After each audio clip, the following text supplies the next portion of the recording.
revolutionize the future of agriculture. The Ministry of Trade, Agribusiness and Industry, in partnership with the Ghana Exim Bank, proudly presents the Ghana Agro-Tech Fair 2026. The fair will feature exhibitions, market linkages, masterclasses, and workshops on climate-smart farming, digital tools, and export development. Join us at the Black Star Square from March 17 to March 19 at 9 a.m. each day. The President of the Republic, His Excellency John Dramani Mahama, will be assisted by the Minister for Trade, Agribusiness and Industry, the Honorable Elizabeth Ofusue-Jari, and the Chief Executive of the Ghana Exim Bank, Honorable Sylvester Adina Mensah, to open the fair. Government agencies, agro-tech firms, startups, farmers, financial institutions, and the general public are all welcome. To exhibit or for inquiries, call 0559 679326 or 0242 585419. Media partners: Daily Graphic, Media General, Radio Gold, Citi FM, and Channel 1 TV. Ghana Agro-Tech Fair 2026, transforming agribusiness through local innovation and technology.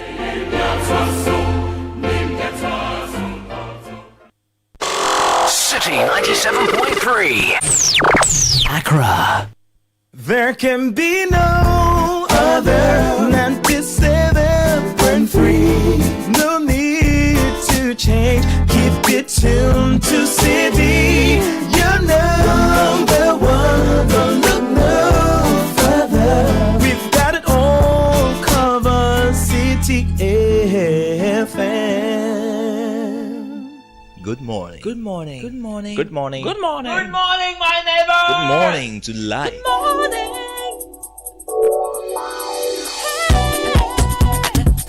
Music, talk, inspiration, in perspective. Express yourself. Good morning, my neighbor. Citi FM, your station. It's a refreshing lifestyle. Citi FM, 97.3.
No one indeed.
Hinitu Ring Chada, Joyful Way Incorporated.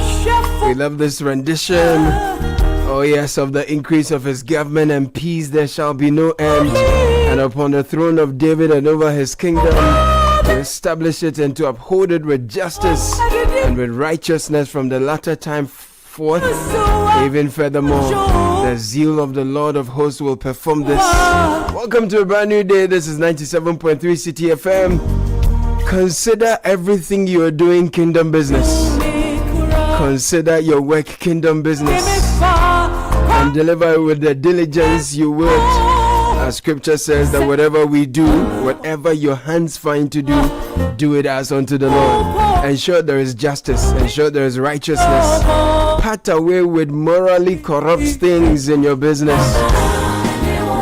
Because your master in heaven will reward you accordingly.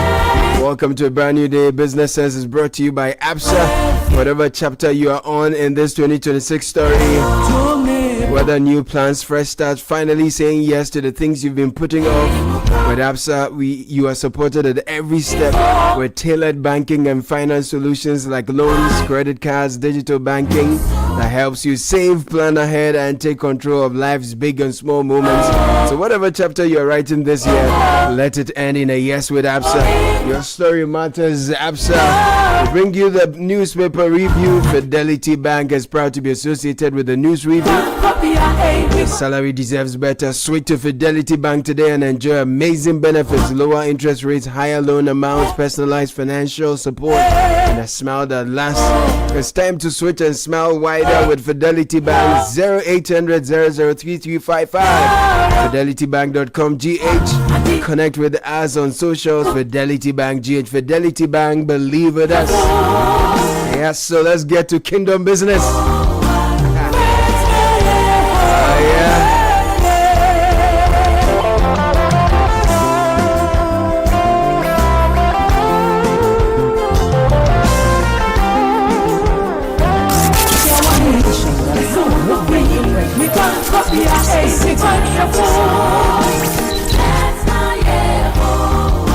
And Richard Delaska is here. It looks like the papers are on holiday already. Charlie, looks. I don't know what's going on. But I have only 2 newspapers here. That is the worst story. They're on holiday. They're long holiday. Yeah, but no. So that's what I have. So just to. It looks like they are trying to prime us into the holiday. Yeah, Yes. After the car. No. Good morning, Sky. Oh man. Anyway, let me take it. Alright then, Charlie. Oh, Charlie. No, the people of the caravan agree them. Oh, no, they enjoy. They are chilling. Yeah. They are partying. You know, I saw the horse dancing to the rhythm of the sound. Oh, really? The horse? It was beautiful. The Dakpema Palace. For the Dakpema Palace? That is a very serious spiritual matter. No, the horse was doing Kete and Adwan Agbaja in the Dakpema Palace.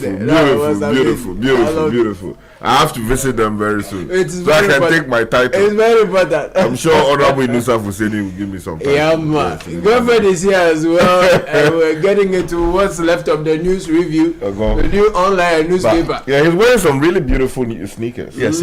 Oh, really? The king of sneakers. You know, I used to hold, as Caleb just told you, I used to hold the title of king of sneakers. Oh, I see. Until I was barred by the queen. By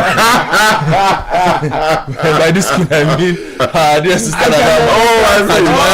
Oh, yeah. Madam Hajba Santos put a ban on my acquisition of sneakers. Since then, I haven't touched. This was a gift. Oh, very beautiful. It's very beautiful. The newspaper is why? I don't know, Charlie. It looks like they have been affected by either Independence Day. Yeah. They took this a day. They've declared their independence. You can't control us. We're watching them. Yeah, so let me take you to the 2 newspapers I have so that Godfrey will take us online and tell us about what's happening elsewhere across the world. Daily Guide says this morning, Baumia Samira in Saudi Arabia. No evacuation according to their aid. Also on the front page this morning, government lays community service bill in parliament, comes with a photograph of Muntaka Mohammed Mubarak.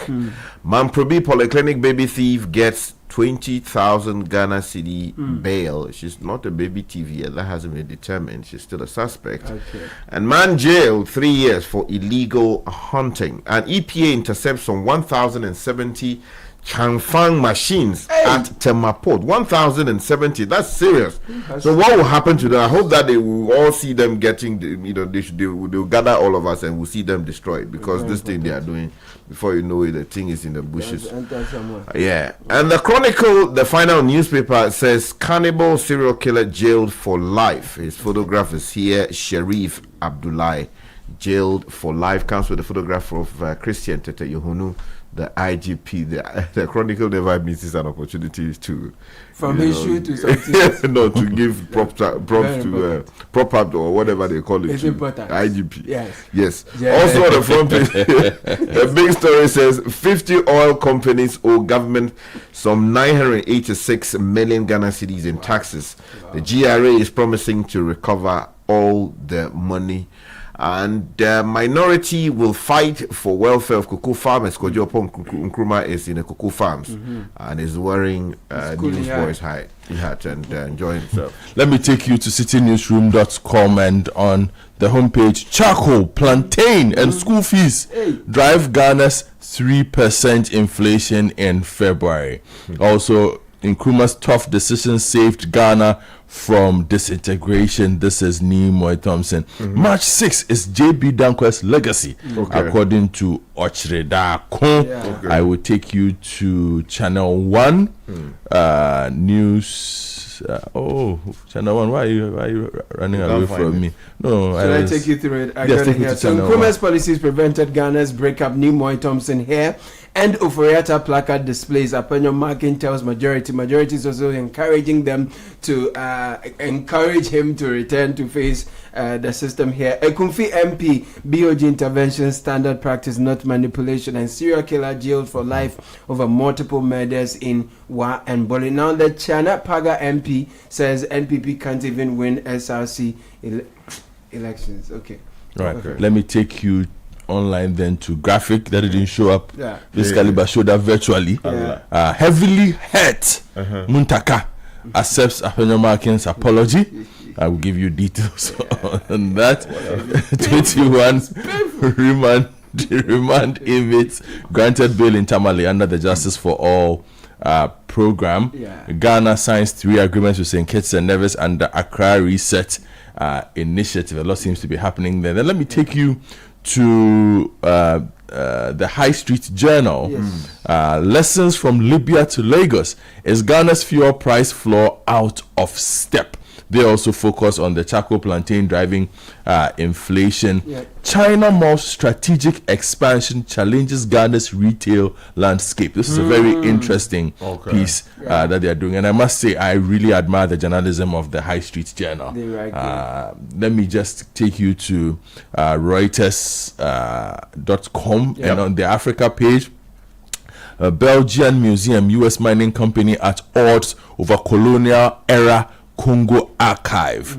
And I will give you details. Landslide kills over 200 people at Congo's Rubaya mine, according to the mines ministry. And finally, I will wrap up from BBC on their Africa page. The devastating conflict where both sides have reasons to keep fighting, and this is a report on Sudan. Nigerian doctors suspended over death of Chimamanda Adichie's son. It's taking too long. It's been a while in coming. Now, Trump says U.S. is doing very well as Iran war shakes region. This is Bloomberg. And then Iran satellite images reveal Trump's strategy risks chaotic endgame. And oil extends rally as stresses mount across global market. Energy markets. And if you go to Al Jazeera, Iran denies firing missile towards Turkey after NATO interception, and Canada Prime Minister Carney says he's unable to rule out military role in the UN war. And North Korea's Kim oversees cruise missiles test from new naval destroyer. He's itching to get into the action. He has all the toys, but it looks like nobody. Nobody's calling to the party. I've seen a lot of memes. Let me take you to the BNFG. The big story says NCA moves to remove NGIC's 5G inclusivity clause to boost competition. So I'm reading from the virtual copy. Also, inflation slows to 3.3% in February, extends 14-month decline, and resetting urban transport critical to productivity.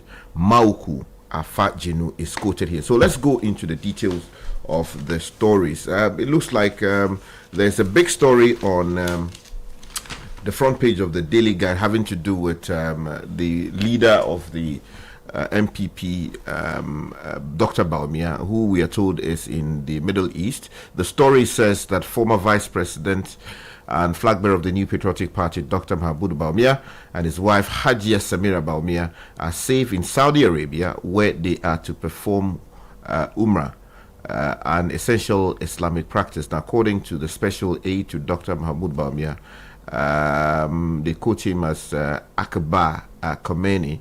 The couple left Doha, Qatar, yesterday morning for Saudi Arabia to perform the said ritual. Now, there's a quote here that says that the couple will commence their Umrah on Thursday, March 5, 2026, and then leave Saudi Arabia on Saturday, March 7, 2026. He said in a statement posted on Facebook. Now, reports earlier yesterday suggested that the couple were evacuated from Doha, the Qatari capital, where they have been due to what do you call it? They have been due to ongoing strikes happening in the Middle East. We are told that a number of people, many thousands of people, are stranded as a result of the hostilities going on in the Middle East. Let me take you then to graphic. Where the heavily hit story is. The minority leader Alexander Fenyamakin has formally retracted and apologized to the Minister for the Interior Mohammed Mubarak Muntakova claims that the 2025-2026 recruitment exercises into the security services were fraught with a scam. He said he regretted any impression that his earlier comments had injured the reputation of the minister. Quote, I want to state categorically that contrary to the impression that I specifically made an allegation against him which injures his reputation, I will not do that specifically to hurt him or his ministry. And if the text of my concerns reflected so, it is hereby accordingly withdrawn. Right. And Oforiatta placards, Apanyo tells majority. Abigail Arthur writes on Channel 1 News Online. The majority leader Alexander Apanyo-Macken has urged the majority caucus in Parliament to stop displaying placards bearing the image of former Finance Minister Ken Oforiatta during proceedings in the House. Speaking on the floor of Parliament on Wednesday, Mr. Apanyo-Macken raised concerns about an incident during the State of the Nation address where some majority members of Parliament held placards with pictures of Mr. Oforiatta. It was basically appealing to them that it's affecting the sensibilities of the family. They've requested that they end that. Yeah. Let me take you to Citi Newsroom. Okay, before that, I want to draw your attention to this big story, which says that EPA intercepts some 1,070 Chamfar machines at Tilma Port. The story is by Prince Fifi York. And it says the Environmental Protection Authority, EPA, has seized some 1,070 Chamfar machines concealed at the Tema Port on Tuesday, March 3 this year. According to the EP officials, the machines were used or are used to destroy water bodies through illegal and unregulated mining activities. They insisted that the authority will crack the whip to prevent such equipment from being smuggled into the country without proper regulations and oversight. Now, the interception of the 1,070 Chamfar machines aligns with the authority's ongoing pilot initiative to restore polluted rivers. Now, recently, he goes on to talk about other things, but what I want to know is what will happen to the Chamfar machines and who are the consignees, who are the people who imported them, the major people. Who are the people who imported them, and have they arrested them? Do they know that these are things that are being used to destroy our water bodies, and we have made laws to deal with these matters? So we should not just be hearing 1,070. In any event, when are they going to destroy them, and where? We want to be there to see that. Exactly, it must be. They must put it somewhere. The same way they burn the weed. For us to see. Yes, we want to see it. To see this one. Before they smuggle it. We don't trust the people. Let me take you to citynewsroom.com and the story on inflation. Charcoal, plantain, and school-related costs were the biggest drivers of Ghana's inflation in February 2026, even as overall price pressures continue to ease. Data from the Ghana Statistical Service show that the top 20 items alone accounted for the bulk of the 3% year-on inflation recorded for the month. Charcoal emerged as the single largest contributor, posting a 53% year-on-year increase. Although prices dipped slightly on a month-on-month basis, its weight in household consumption kept it at the top of the inflation table. Green plantain followed closely, with prices up 67%. There was river fish and smoked herrings that also recorded double digits. Education-related expenses also featured prominently. Public and private secondary school fees rose 10% year-on-year and increased 4% between January and February. Right. Okay. So China Mall strategic expansion challenges Ghana's retail Yes. landscape. This is the High Street Journal. Chinese-owned malls in Accra, Kumasi and Takoradi strategically located near established centers, leveraging foot traffic and affordability, challenging traditional malls amid Ghana's price-sensitive urban retail market. So Makida El Husseini writes that across Ghana's major commercial corridors, a quiet retail shift is unfolding. In Accra, Kumasi and Takoradi, Chinese-owned retail outlets operating under names such as China Mall, China City Mall, and Super Save have been establishing outlets within close proximity to some of the country's most established shopping centers. What may appear at first glance as routine commercial expansion is increasingly being viewed by market watchers as a deliberate location strategy that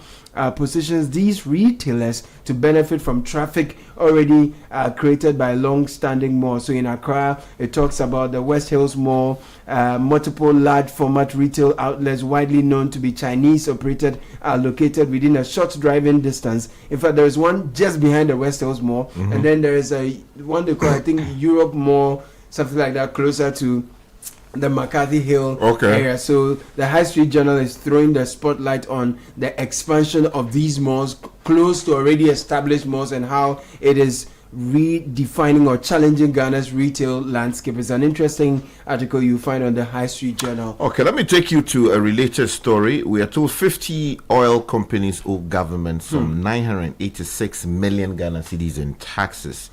Now, this is close to $1 billion. Now, Ben is Bese writes that 54 oil marketing companies operating in Ghana owe the government of Ghana, and for that matter, the Ghana Revenue Authority, a staggering 986,068,000 Ghana cedis in unpaid taxes between 2018 and 2025, raising fresh concerns about revenue mobilization and accountability in the petroleum downstream sector.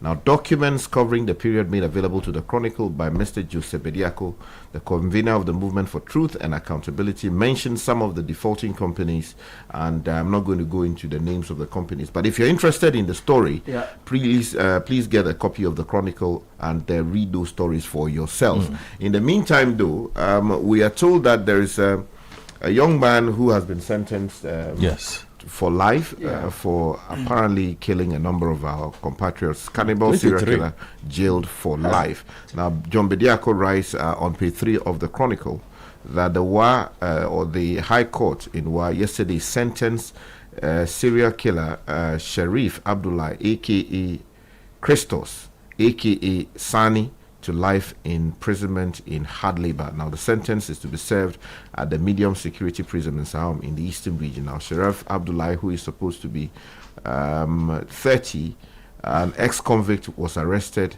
exactly 150 days ago, and it goes on to produce details of what exactly the police did to get him and related matters. So if you're interested in that story, to grab a copy of the Let me Chronicle. give you some other stories.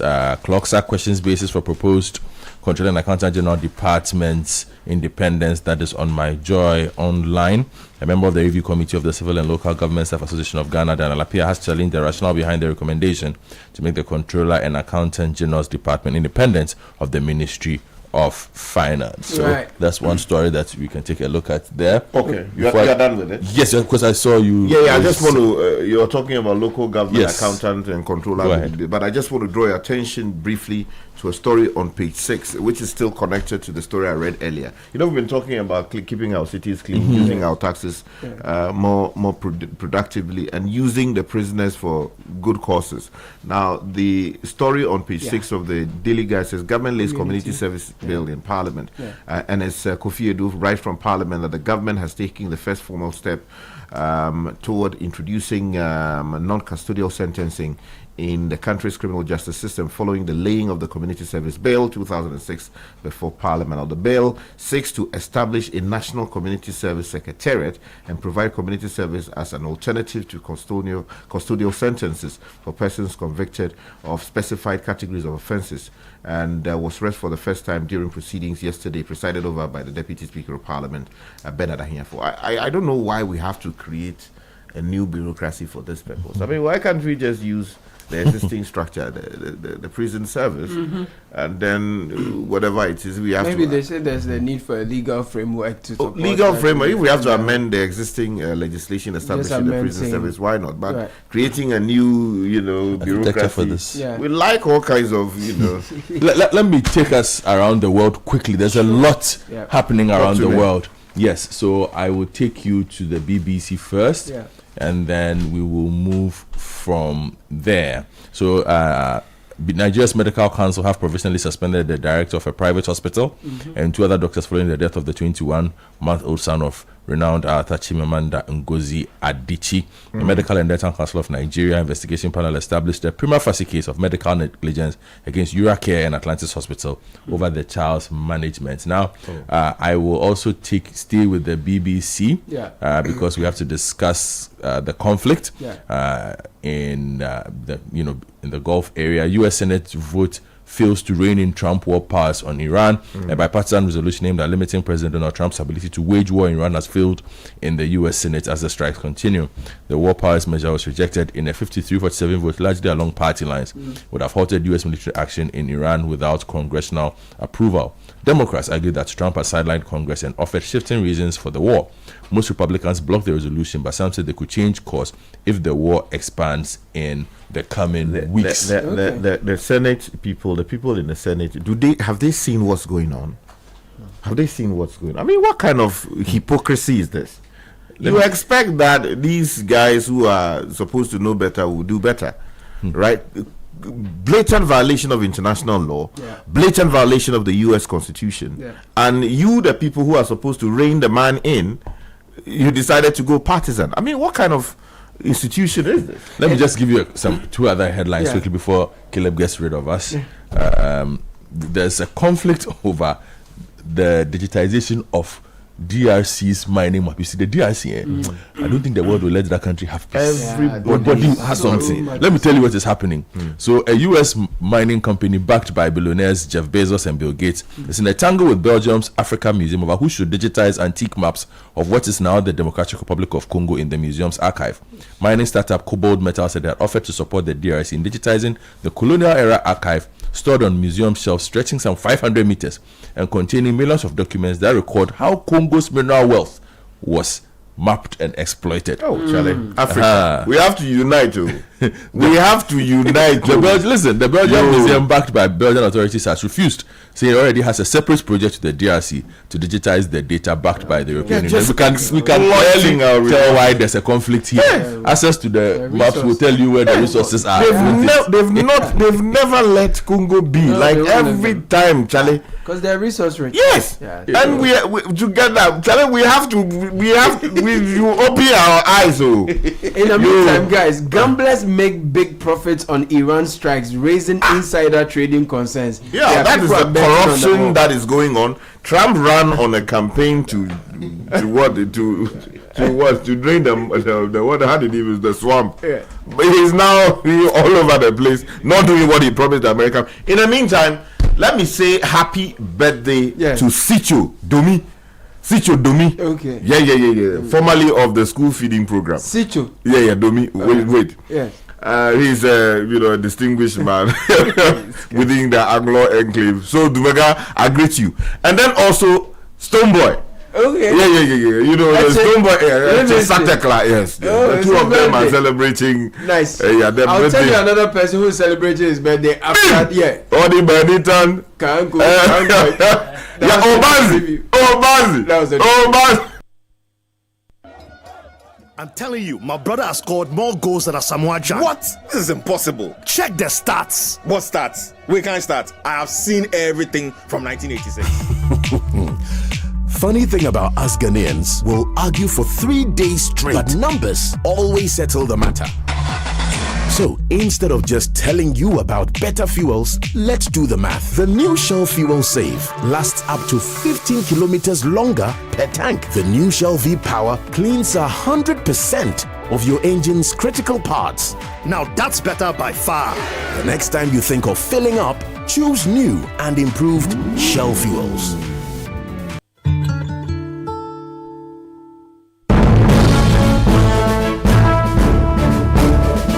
Nashika Caesar joins us for the breakfast edition of the Citi Business News. Good morning, Nah.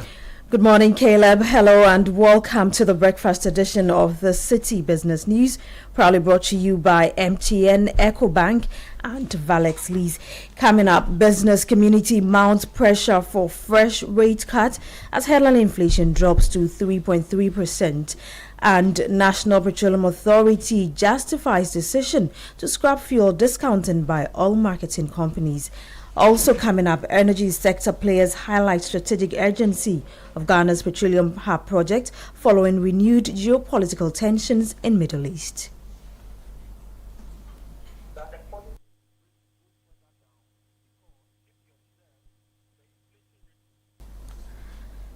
I'm Nashika Caesar. We settle for the details of our stories now. Expectations are mounting across Ghana's private sector for another cut in policy rate by the Bank of Ghana as inflation continues its steady decline. Latest figures from the Ghana Statistical Service show headline inflation dropping to 3.3% in February 2026, the lowest since August 1999, reinforcing optimism among businesses that monetary easing will persist. Speaking to Citi Business News, the Greater Accra Regional Chairman of the Association of Ghana Industries AGI, Chona Makpelu, said the disinflation trend gives the central bank room to further relax policy.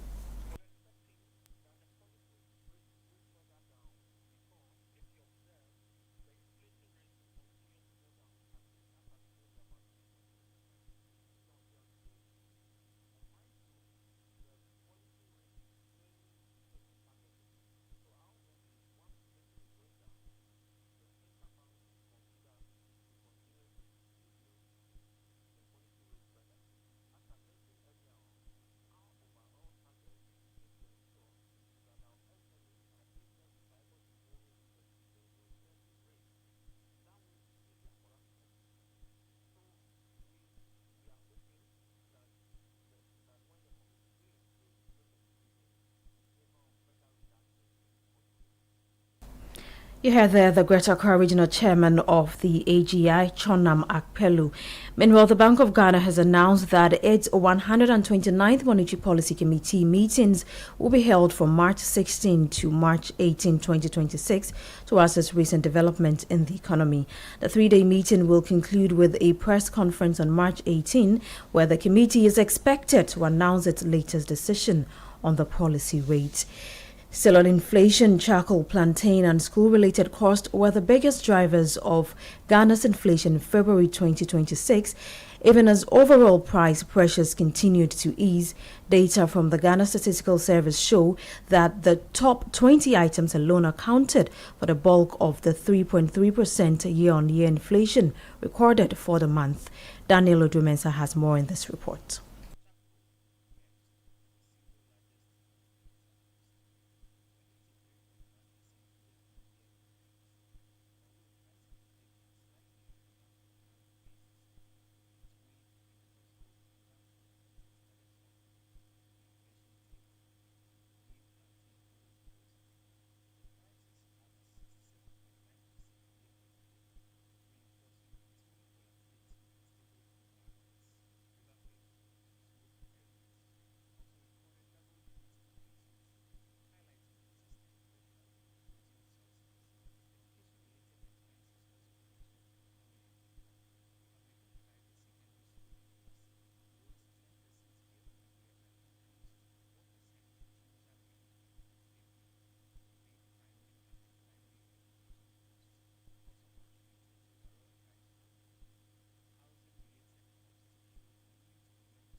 That report was filed by Daniel Odumensa.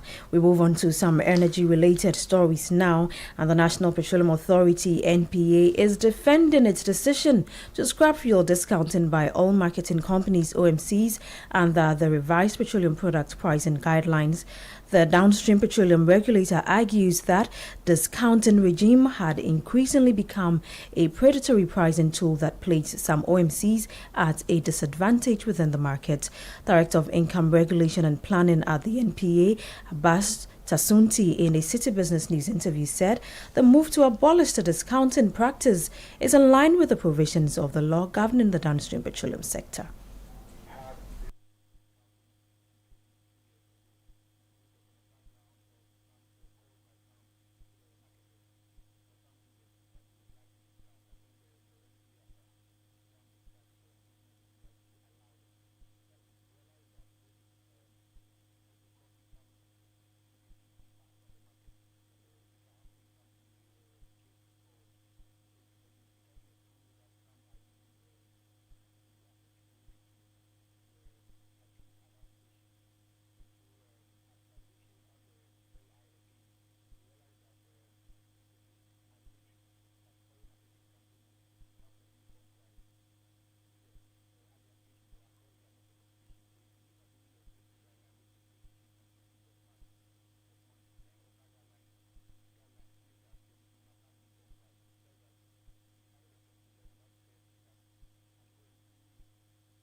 Abbas Tasunti is Director of Economic Regulation and Planning at the National Petroleum Authority, NPA. Meanwhile, the Chamber of Oil Marketing Companies, COMAC, has welcomed the National Petroleum Authority's directive requiring oil marketing companies to halt discounted fuel pricing and enforce uniform prices across retail outlets from March 16.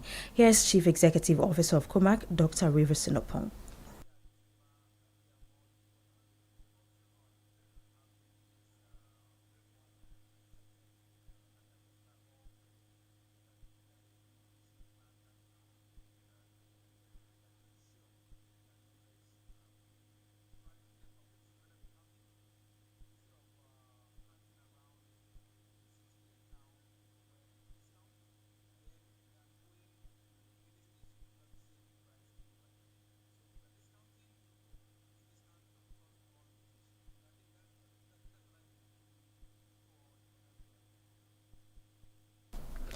Dr. Rivers Sinopong is Chief Executive Officer of the Chamber of Oil Marketing Companies. Now, the Chief Executive Officer of the Petroleum Hub Development Corporation, Dr. Tony Obin, says renewed geopolitical tensions in the Middle East highlight the strategic urgency of Ghana's Petroleum Hub project.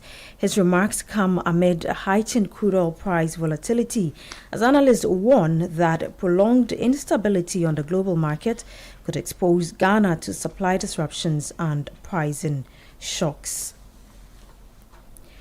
Let's move on to the interbank market today, where the dollar is trading at 10 cedis 78 pesos, while the British pound is going for 14 cedis 3 pesos, and the euro is going for 12 cedis 49 pesos. And that's it for the breakfast edition of the Citi Business News, proudly brought to you by MTN, EcoBank, and Valex Lease. I'm Nashika Caesar. Many thanks for your company. Do have a great business day. Whether you're buying watcher from your favorite spots in Osu, shopping online for the latest styles, or booking your next getaway to Dubai, MasterCard gives you the freedom to pay your way.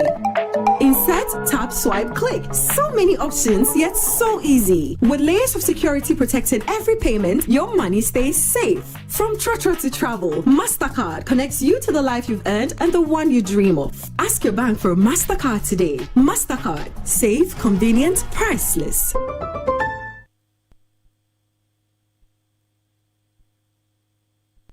Mr. Kojo, 1 minute before you go to work. The AC you said you want to fix, it won't work.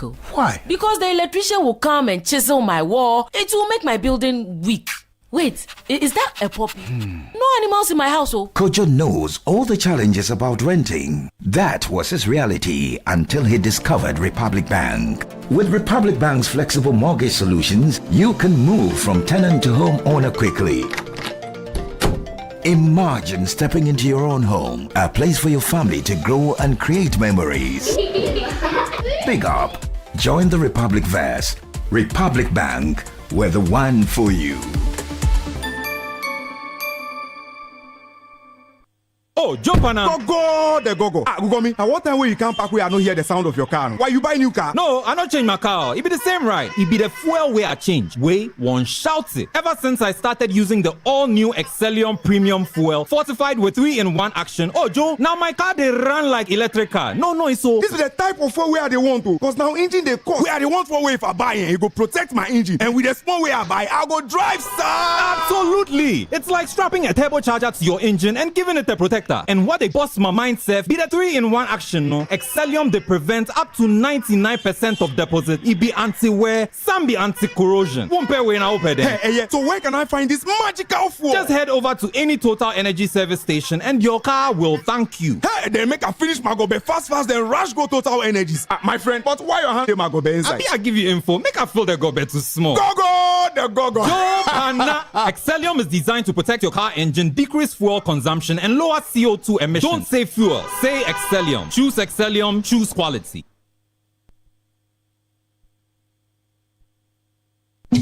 Can you hear it?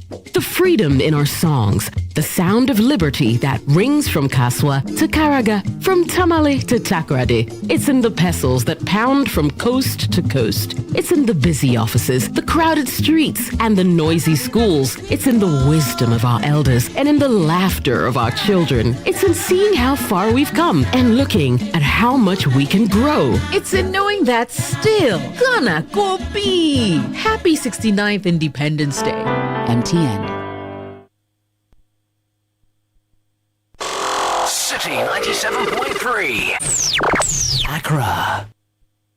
Are you ready to revolutionize the future of agriculture? The Ministry of Trade, Agribusiness and Industry, in partnership with the Ghana Exim Bank, proudly presents the Ghana Agro-Tech Fair 2026. The fair will feature exhibitions, market linkages, masterclasses, and workshops on climate-smart farming, digital tools, and export development. Join us at the Black Star Square from March 17 to March 19 at 9 a.m. each day. The President of the Republic, His Excellency John Dramani Mahama, will be assisted by the Minister for Trade, Agribusiness and Industry, the Honorable Elizabeth Ofusui-Jari, and the Chief Executive of the Ghana Exim Bank, Honorable Sylvester Adina Mensah, to open the fair. Government agencies, agro-tech firms, startups, farmers, financial institutions, and the general public are all welcome. To exhibit or for inquiries, call 0559 679326 or 0242 585419. Media partners: Daily Graphic, Media General, Radio Gold, Citi FM, and Channel 1 TV. Ghana Agro-Tech Fair 2026, transforming agribusiness through local innovation and technology.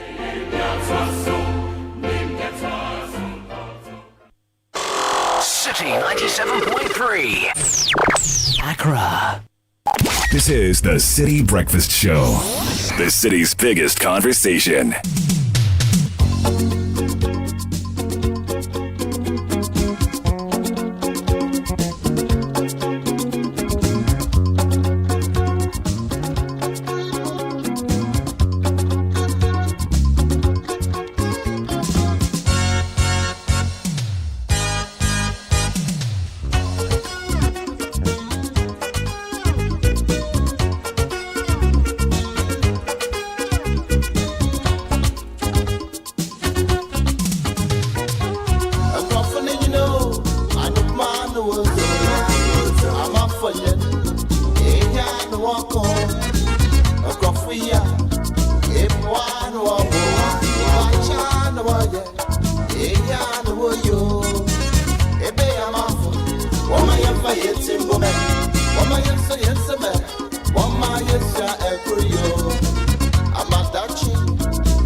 Nashikasis have brought you the breakfast edition of the City Business News. I promise you, we'll do the song again. But Edwin Kwalkovi is here with Kickoff. Brought to you by Polytank. Have you gotten your Polytank Sumo Super yet? If not, this is your month to save. Get 10% off the premium multiple layer Sumo Super Tank from now until the end of Ghana month. It's nationwide. Let's celebrate our heritage together. It's built with advanced multi-layer technology and reinforced for superior durability. Sumo Super is designed to last, giving you peace of mind for your home, project, or business.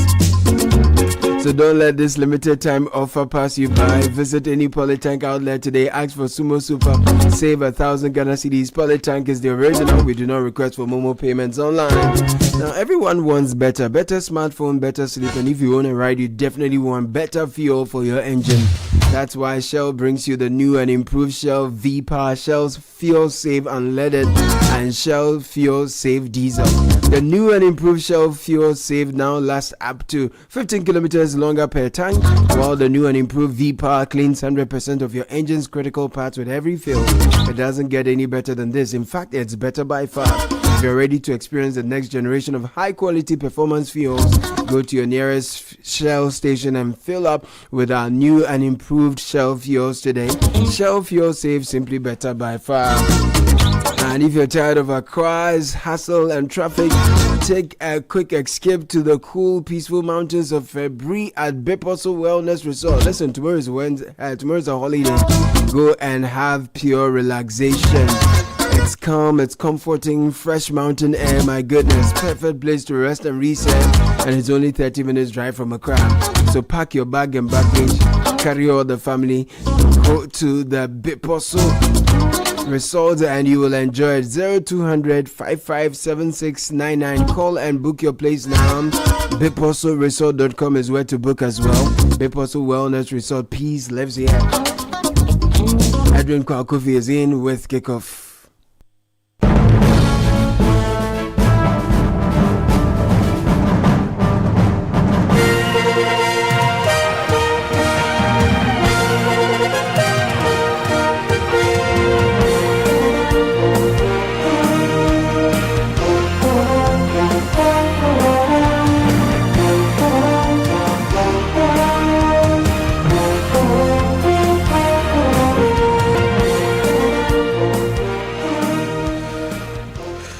Good morning and welcome to Kickoff on the City Breakfast Show. I am Edwin Kwakofi. Coming up. The first touch is brilliant. There's the hat-trick as long as he's onside. João Pedro taps it in for his first Chelsea treble. It's 4-1. Game, set and match. João Pedro stole the spotlight in a thrilling top four clash, firing his first ever hat-trick for the Blues in a very dominant performance. We'll bring you reactions from that game and also from this one. Foot race down the right-hand side. Tyrone Malacia trying to get back to him. Asula keeps his foot in just about. He's up to the edge of the penalty area in the opposite direction. Newcastle looking to win it. Oh, he's bent it in. And William Asula, left-footed, breaks Manchester United hearts at the death. A left-footed effort from the edge of the penalty area, bent round everybody and past the stranded Senna Lamont. Manchester United's 11-game unbeaten streak finally comes to an end with substitute William Osula, the hero for Newcastle, with a dramatic 90th minute winner. We'll tell you how the late heartbreak for United unfolded. We'll bring you some updates from the local scene as well on Kickoff, which is brought to you by Shell Go Well, Western Union, Polytangana, and Lesheho. Let's improve life. Okay, so let's start off with women's football. The uncertainty surrounding the 2026 Women's African Cup of Nations continues to dominate discussions across the continent, with the Confederation of African Football expected to provide clarity soon. CAF's head of TV and communications, Laxlo September, says the governing body will issue an official update less than 48 hours following weeks of high-level internal consultations. This comes as the tournament scheduled to take place in Morocco from the 17th of March to the 3rd of April draws ever closer, with less than 2 weeks remaining before kickoff. The situation has, however, sparked reactions across the continent, with Gayton Mackenzie, South Africa's Minister of Sports, saying South Africa is ready to step in and host the competition if Morocco is unable to do so. Mackenzie insists women's football in Africa has made significant progress and deserves better organization and respect.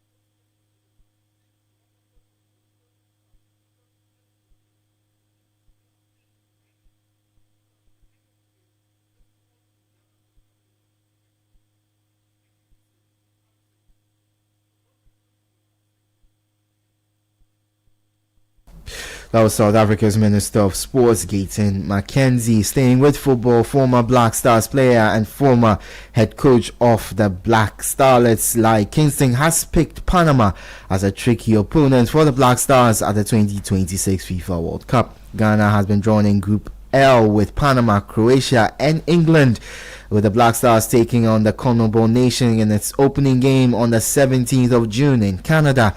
Speaking to Citi Sports, Lai Kingston admitted Panama could pose a difficult test in the opening game, but expressed strong confidence in Ghana's chances, insisting the Black Stars have the quality to navigate the group and progress to the knockout stage.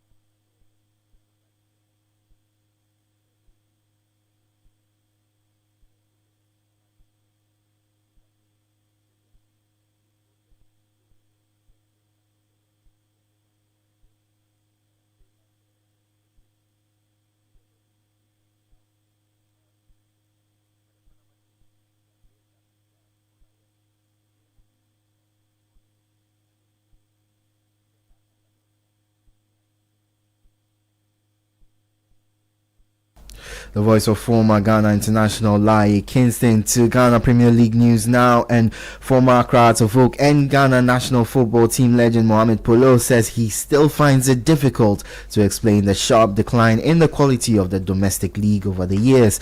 According to the former midfield maestro, the Ghana Premier League was once among the continent's most respected competitions, recalling how the league ranked as high as 11th in Africa during the early 2000s. Speaking exclusively to Citi Sports, Polo admitted the league may have lost some of its shine over time, but believes it is gradually rebuilding its reputation and regaining traction among football fans.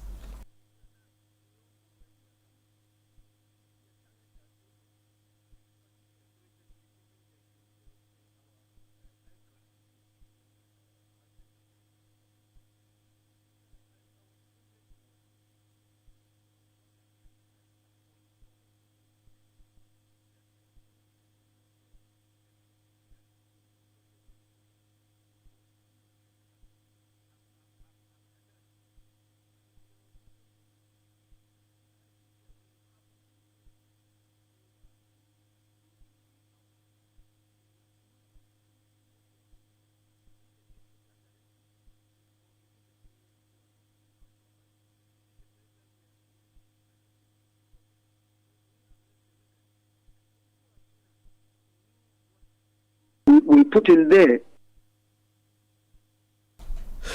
Meanwhile, Mohamed Polo also praised the leadership of the Ghana Football Association for the measures being implemented to restore credibility and competitiveness to the domestic game. Yeah, I think the management of the football, they are doing everything. They are making sure that the fields are good, the footballs are there. They are encouraging the clubs. They are giving, encouraging players in every match. There is the best player who gets something to take something at home, and then the overall league, what do we call it? The prize money. Just our time, there is nothing like that. So I think technically, I know they are doing it, and they are making sure that these coaches are going to, refresher courses from Europeans or whatever it is who are coming to refresh their mind. But we need an additional value. That was former Black Stars legend Mohamed Polo speaking about the Ghana Premier League. Now let's head to the English Premier League, which wrapped up its midweek round of matches yesterday, with leaders Arsenal strengthening their grip at the top of the table. The Gunners secured a narrow 1-0 victory away at Brighton, extending their lead to 7 points. Speaking after the game, Arsenal boss Mikel Arteta described the result as a huge win, especially considering the gap it has created at the top. It's a huge win. We knew how tough it was going to be. We're coming back from very difficult games with a lot of intensity, with players really going through the line in every game with difficulties, not able to train, and to come here and get the result that we got, I think it's remarkable. From the first minute, I just mentioned it, I think the energy that they brought, the passion, the positivity to the team, it was amazing. Many moments we thought that we were playing very close with them, and that's very helpful. That was Mikel Arteta, who is the head coach at Arsenal. Elsewhere, Chelsea produced one of the standout performances of the round, thrashing Aston Villa 4-1 away from home. Brazilian forward João Pedro starred in the victory, scoring a brilliant hat-trick for the Blues. Speaking after the match, Pedro shared his thoughts on the performance. Another dream night for me. Since I joined here in England, I was dreaming for this moment, for play for a big team, to get my hat-trick. And I think it was a perfect night, my first hat-trick with Chelsea. And now I just need to look forward to get more. How pleased were you with your performance as well as the team's? I think everyone was perfect. I think when the team play like this, I will get chance. And I think everyone was top, and I need to continue like this. The voice of Chelsea forward João Pedro. Now, their head coach Liam Rosinha also expressed his satisfaction with the results and his team's display. Very good result, a very good performance. We could have even had more, which is scary when you think about the quality of the team, the importance of the game. I felt even in the first minutes of the game, even though we got a goal down, I thought our general play was very good. And João Pedro gets the goals, but I thought from every player that set foot on the pitch today, I thought it was an outstanding team performance. The finish with his left foot over the goalkeeper is world class. His movement for the two other goals, we've done a lot of work with João in terms of his positioning in the box. They're the goals that make me so happy. The tap-ins when you're in the middle of the goal, but there was some really, really good play leading up to those goals as well from the team. João's an incredible player. I'm lucky to work with a lot of incredible players, but we have to make sure we perform as a team. Chelsea boss Liam Rosinha at the Etihad. Man City dropped valuable points after a 2-2 draw with Nottingham Forest. Here's what City boss Pep Guardiola had to say. Still no games to play for them and one less, and now it's Newcastle. Always I thought about that, so what's next? So nothing too much, analyze, and in general was a good performance in many good things, and of course there are things we can improve and some departments, but in general it's really good. Yeah, maybe it's a lot, but there are games that maybe don't deserve it, but today we play in general good 90 minutes, more than 90 minutes. So it was a momentum, the first time you can say, okay, you cannot stop the transition, it was a long ball, had to defend. It's not about this action or the other action. In general, when you analyze the game was well played. So we create a lot, and the team is so defensive, a really good team. It was dynamic, and we must maybe look for contact more with Erling with his incredible movements. We had to look for a little bit more, but a part of that in general was well played. That was Man City boss Pep Guardiola. Also, Newcastle United, 10-man Newcastle United secured a 2-1 victory over Manchester United, with United boss Michael Carrick describing the defeat as painful. And that's the latest in the world of sports. For more on all these stories, visit citysportsonline.com. Kickoff was powered by Shell Go Well, Western Union, Politangana, and Shehu. Let's improve life. I'm Edwin Kwakofi. The City Breakfast Show with Bernard Caleb Kuda continues. I'm telling you, my brother has scored more goals than Asamoah Gyan. What? This is impossible. Check the stats. What stats? We can't start. I have seen everything from 1986. Funny thing about us Ghanaians, we'll argue for 3 days straight, but numbers always settle the matter. So, instead of just telling you about better fuels, let's do the math. The new Shell Fuel Save lasts up to 15 kilometers longer per tank. The new Shell V-Power cleans 100% of your engine's critical parts. Now that's better by far. The next time you think of filling up, choose new and improved Shell Fuels.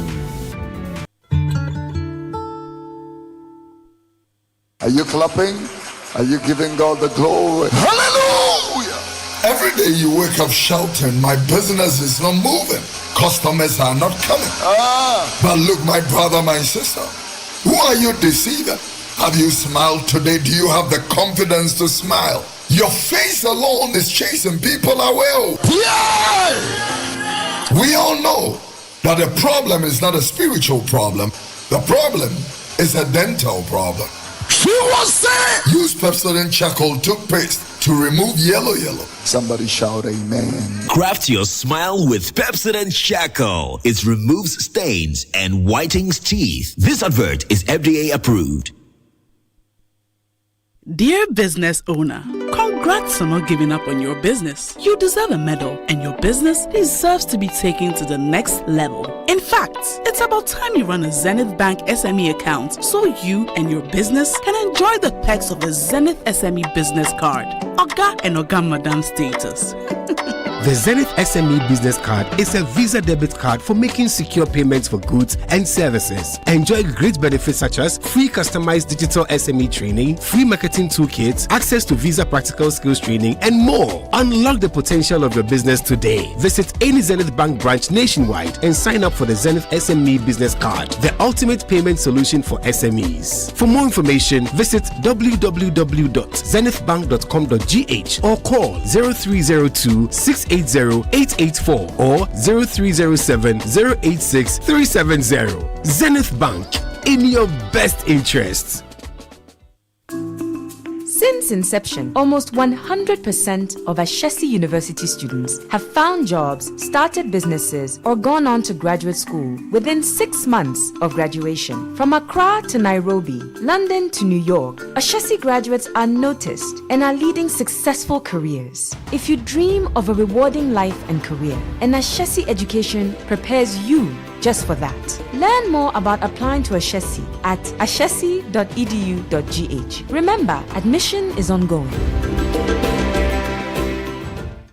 Are you ready to revolutionize the future of agriculture? The Ministry of Trade, Agribusiness and Industry, in partnership with the Ghana Exim Bank, proudly presents the Ghana Agro Tech Fair 2026. The fair will feature exhibitions, market linkages, masterclasses, and workshops on climate-smart farming, digital tools, and export development. Join us at the Black Star Square from March 17 to March 19 at 9 a.m. each day. The President of the Republic, His Excellency John Dramani Mahama, will be assisted by the Minister for Trade, Agribusiness and Industry, the Honorable Elizabeth Ofosu-Ejari, and the Chief Executive of the Ghana Exim Bank, Honorable Sylvester Adina Mensah, to open the fair. Government agencies, agro-tech firms, startups, farmers, financial institutions, and the general public are all welcome. To exhibit or for inquiries, call 0559 679326 or 0242 585419. Media partners: Daily Graphic, Media General, Radio Gold, Citi FM, and Channel 1 TV. Ghana Agro Tech Fair 2026, transforming agribusiness through local innovation and technology.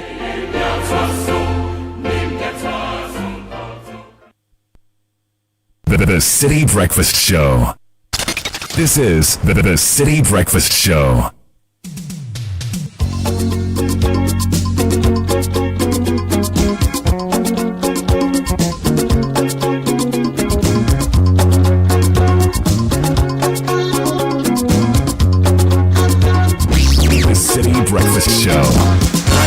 the noise.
On the City Breakfast Show. Bernard Avle here with the team.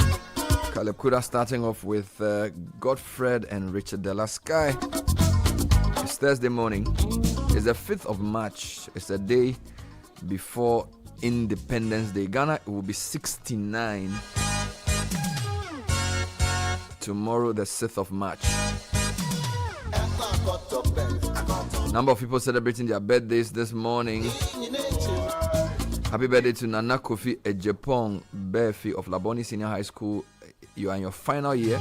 This is from your parents and from Ophebia to Nana Kofi Ejepong. Kindly wish my son Ebenezer Amponsa Duncan a happy belated birthday. Yesterday, 4th March was his birthday. From his mom, dad, Mr. and Mrs. Duncan Agona Swedru. Happy birthday to the love of my life, Mrs. Emilia Dazi. Today is your day, a celebration of the incredible woman you are, beautiful inside and outside. Wishing you a birthday that is as sweet as your smile. May this new chapter bring you all the things that make your soul happy. You deserve all the happiness in the world. I'm grateful to be on your side. From the wonderful Tego Dazi of Community 8 Tema. Celebrant Ariana Sinahamu Ayete. Sender, parents, engineer Eric Ayete and Mrs. Abigail Ayete. May the good Lord who brought you this far continue to order your steps and direct your ways. May God favor you and increase you in wisdom, knowledge, and understanding. May you grow from grace to grace, just as baby Jesus grew. We love you, young author Ariana Sinaham Ayete. Right. Happy birthday to my good friend Awo, one of the happiest people I know on the face of this earth. May you continue to remain happy, Awo. Good, happy birthday. And Bernard, today is the birthday of the executive chairman of First Sky Group, Eric Sedi Kutoche. Yes, the message says, happy birthday to an exceptional executive chairman. Your strategic vision and commitment to excellence, which set the bar very high, surely remain an inspiration to all. And we are grateful for your leadership. Thank God for your visionary leadership and unwavering dedication that drives everyone towards continued success. Wishing you a day filled with joy and a year ahead filled with prosperity and good health. To Eric Sedi Kutoche, Executive Chairman, First Sky Group. Yeah, let me just join and celebrate him. May God continue to bless him and raise him beyond his current position so he can continue to impact humanity in a truly positive way. So I'm equally celebrating him. From all of us, we celebrate you, Chairman Citi Kutoche. In the meantime, let me also celebrate Stoneboy. Boy. Yes. Today's birthday. Yes. Livingston. Yeah. Satekla of Ashaiman to the world. 5th March. Yeah, that's right. So he's celebrating his birthday today. We are celebrating him. Also, Sicho Domi, formerly of the school feeding program, a member of the Segbefia family from the Anglo areas of the Volta region. Also partly from the Atiavi areas of this country. So, Sicho, we are celebrating you. Continue to be a blessing to humanity, because you also do your little in supporting people across the country. But yesterday was the birthday of Eric Korte. He's the general manager of Access Pensions Rwanda. While we were there, he basically produced everyone that we spoke to. He's a very great guy. His wife sent a message to an amazing human being. It's been a pleasure journeying through life with you. The family and I are so proud of everything you are and you've achieved so far. We wish you the very best that life can offer you on this special day and in the year ahead. We love you. So to Mr. Eric Korte, thank you so much for all you do. And yesterday was DJ Abeku's birthday, Godfred Odum. And I missed it with Bernard Abeku actually. So yeah. Commit a crime like this? Charlie, I'm sorry. So yesterday was his birthday. Yesterday was the man's birthday. You misclassified his birthday. Misclassification is the crime. Oh my God. Sorry. All the birthday requests are brought to you by the MasterCard. Don't just send a message. Use the card to show your love. You can swipe, you can tap, you can insert, to do something really priceless with your MasterCard.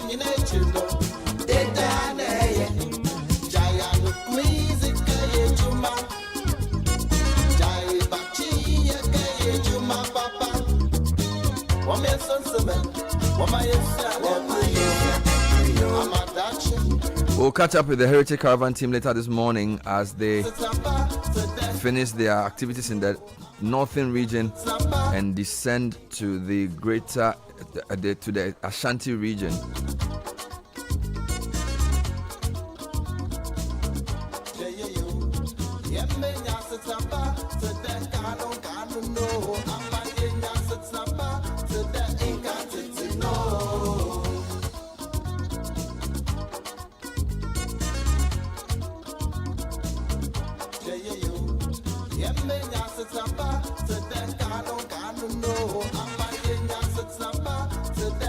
All right, so that's Ben Bakri in the background. He's talking about Ghana, and of course, we are all excited about the Independence Day. I think they've changed the celebration. These days, they don't do the Independence Day march past. Was that not supposed to be a one-off event, or they continue it like that? I actually think we should find out, because I think when Mahama came, the first one he did it at the Jubilee House with a few people. Yeah. And they didn't amass people at the Independence Square. Yeah. I don't even think the regions did. Did the regions do the? Because usually they would do the march past 6 marching, practice marching and that kind of thing. I don't think they did it. I do know though that most public basic schools will do midterms on Monday and Tuesday. Usually they do that because the students go and march on the 6th of March, which is this year Friday. So I don't know if Caleb and Co, you can find out from the government whether they are going to do the same thing they did last year. They stopped all the marches and all those things. It was supposed to a simple ceremony. Yeah, it was supposed to be a cost saving, cost cutting. Long may it continue. But I think we supported it. Right? Oh yeah, I think it's. I think we should use the day for something more productive. That helps us. You don't think the marching makes any sense? I don't. Because I think it's a colonial legacy, and I don't want to use the word colonial. Yeah, because, marching. I think it's just a relic of those who came to plunder our resources. And but why? Are they the ones who introduced how to march? Yeah, of course, that whole concept was brought by them. Marching. Yeah, is that also the march past? Oh. But is it the British thing? It's a parade. Oh, parade is a parade. Yeah, but why is it? That type of parade. I want to be educated. Oh yeah. So students marching and saluting the Ghana flag. Yeah, saluting. Yes. Because back then we're not saluting the Ghana flag. We're saluting the British flag. Oh really? So the British flag, the Union Jack was replaced. So why can't we salute the Ghana flag now? Or the whole idea is from them. That's what you're saying. Yeah, the concept of standing there for 5 hours. But they do display and things. It's abuse of kids falling because they have not eaten, no water. Even officers pass out. All kinds of things. I think Independence Day celebration, you think is? I think it's a concept. I think it can be commemorated like at the Jubilee House, lights on candle and go and say. Not necessarily. I think there are other ways to do it. Give me an example. There are other ways. No, I'm just saying. If the military want to display, they can display. No, but last year what they did was that they held a very brief ceremony at the Jubilee House. They didn't even do a march past, and I think the president lit something. It was some very the perpetual flame. Something. It was less than 1 hour. Oh yeah, yeah. I think it's fine. I think that's the way to go. Yeah. Why? You see, until we get to we did 50. What's the other one? That is 100. Okay, so we did 50 quite big. So if we get to 75, okay, next year is 70. So we get to 75. You don't think 70 is big? No, if we get 75 or 100. So 75 is the one they call the what? Is it the diamond jubilee? Yes. So we do the 75 big, then you do the 100 mega. So maybe we can focus on those ones and reflect. I think we should use the money for something. When will it be 100? 2057. Yeah. How many years is that from today? You want to? No, I want to calculate something. You want to know whether it's going to be already? It's not me. No, so 70 is platinum jubilee. Platinum anniversary. 70, so 70 is a big. And 75 is what? Let me check that. Which one is the diamond? Diamond is 80, I think. No, 75 is diamond. Diamond jubilee. 75 is diamond, and then 70 is platinum. Nobody's celebrating platinum anyway. Wow. We are celebrating diamond. Hold on. But human beings, when they are 70, it's a big deal. It's a big deal. Yeah. And you don't think their country should celebrate 70 in a big way? No, then 5 years later, you celebrate it again. Choose one. Okay, so let me take this one by one. By 2057 is how many years away from now? If this is 69, so 100 is how many years? 31. 31 years from today. Yeah. How many of our MPs will still be around? Plenty. They are young. What I want to think about, what we can do now to make sure that when those guys are celebrating Ghana 100, they will not be insulting us. What should we be doing now? Or what should we be putting in place now, so that in 100 years' time there will still not be some? I think you said in the morning, Africa uniting. Kind of thing we should do. If we can put the foundation in place for Africans to really see themselves as one and start acting together, in 31 years we'll have a chance. Because at the time the population of Africa will be the strongest, and if we have a highly educated population, we can be competitive. The youth particularly. Yes, because so I feel like we should educate our people in a different way, so that in 31 years they will be some of the most intelligent people in the world. I hope so. I agree with you. As for the education part, I hope we do it well. The people who have been given the responsibility of educating this country, they should not play with it. There's a lot at stake, and so they should do it well. But I'm just also happy that people are identifying. Yesterday, I owe somebody, and so he called me to collect his money, 1,000 cedis. I went to buy footballs. I haven't paid. So he called me and I was like, what is going on? And he's like, oh, Charlie, there's pressure. I was like, why is there pressure? Because he's always calm with me. And he's like, he's run out of Ghana jerseys. And I was like, why have you run out of Ghana jersey? And he's like, everybody is buying Ghana jersey. I was like, World Cup. And he's like, no. Independence Day. And I was like, but last year there wasn't a craze like this. And he was like, last year business was slow, but this year. And apparently, so I did some checking. And this is that people were buying for 80, 90, 100. It's going for 180. It's going for 200. Ooh. And basically, some are even hoarding and some have even also run out of stock. Those who are hoarding in anticipation of higher prices. But I am pleasantly surprised by the push towards identifying. I know Ghana has a lot of problems, and we are always moaning about it. And those problems don't seem to go away. Our leaders don't seem to want to do anything about it.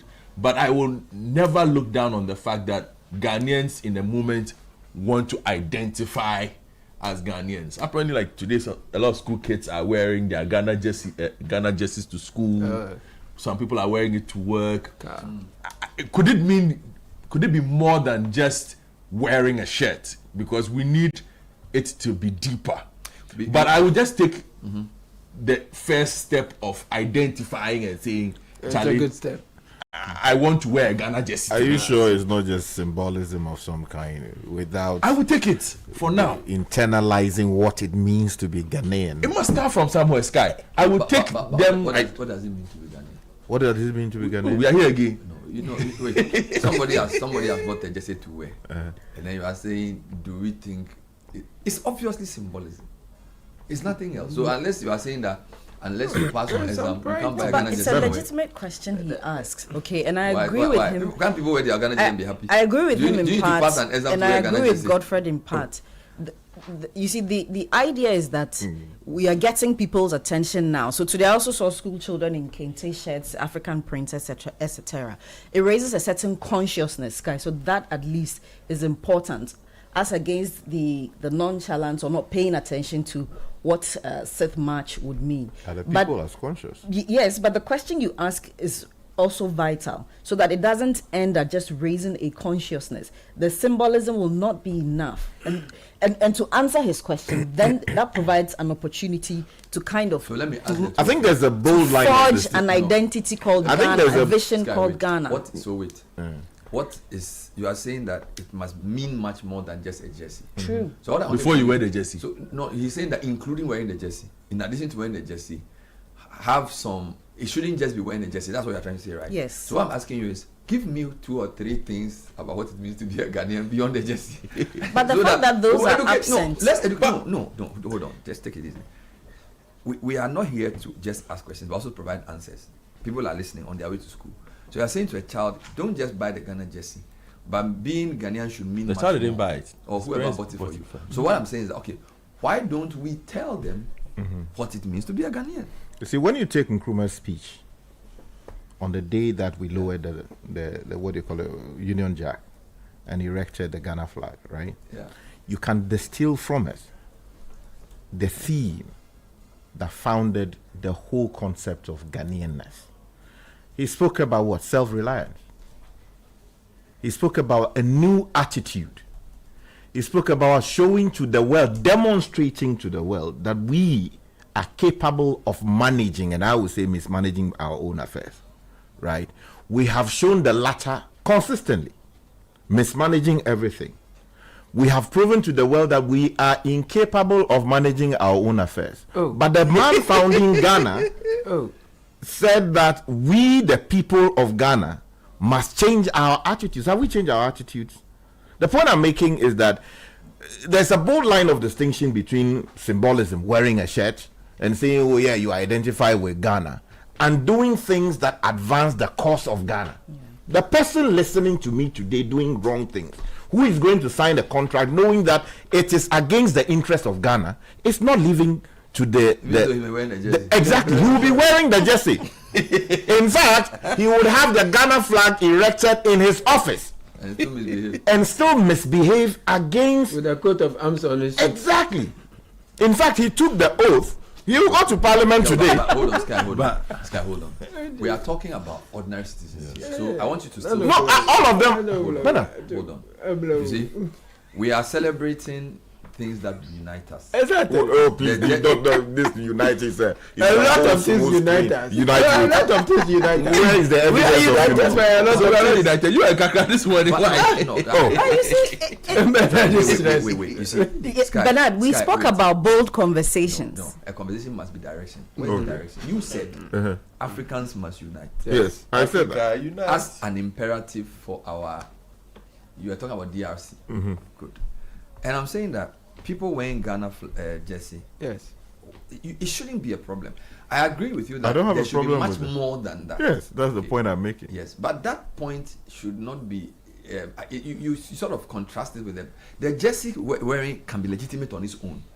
Even you understand the fact that I am not yet a perfect doesn't mean I cannot wear and celebrate my team. Thank you. So you get it. So country in this regard, those two truths can coexist.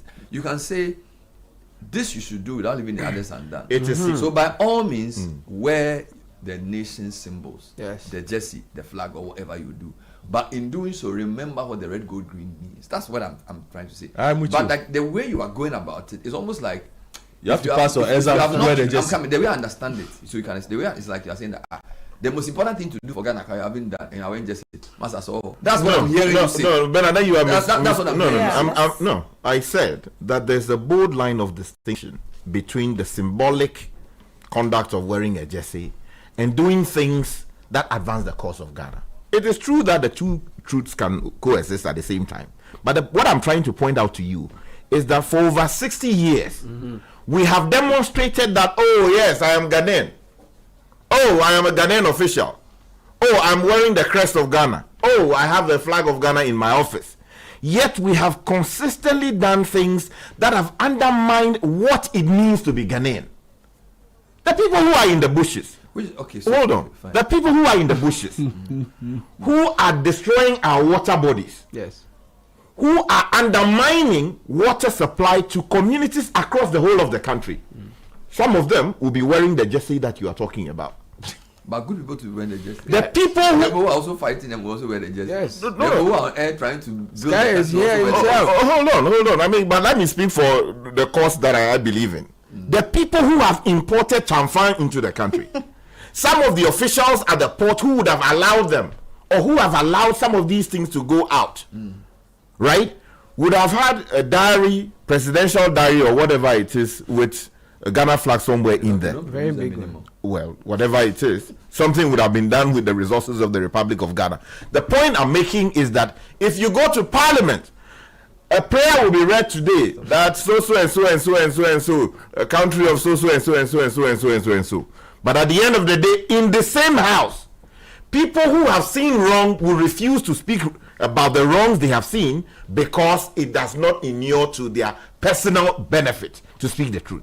What I'm saying is that, look, it matters what you let people see, but it matters more what you do to advance the cause of the Republic. So I'll come back to you. I think when it matters most, we've always risen to the occasion. No, it's fine. The way he's shouting at me, I don't even understand.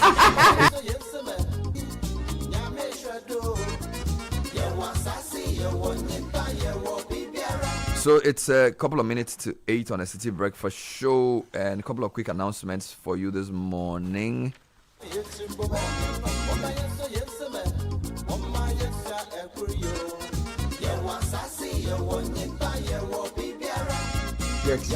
So, what if your bank helped you to big up? Welcome to Republic Verse, where money, your business, and your dreams level up. Own your dream home with Republic Bank mortgages. Grow faster with SME and corporate banking solutions. Run your daily finances smoothly with retail and commercial banking products. Build wealth and investments and trust management, and pay anywhere, anytime with Republic Visa credit or debit cards. Whether you are starting out, scaling up, or stepping into what's next, Republic Verse gives you the power to do more and shine brighter. Call Republic Bank toll-free number 0800 414 414. That's 0800 414 414. Our WhatsApp line is 0546 414 414. This is the Republic Verse. Do more, shine more, big up. Republic Bank, we are the one for you.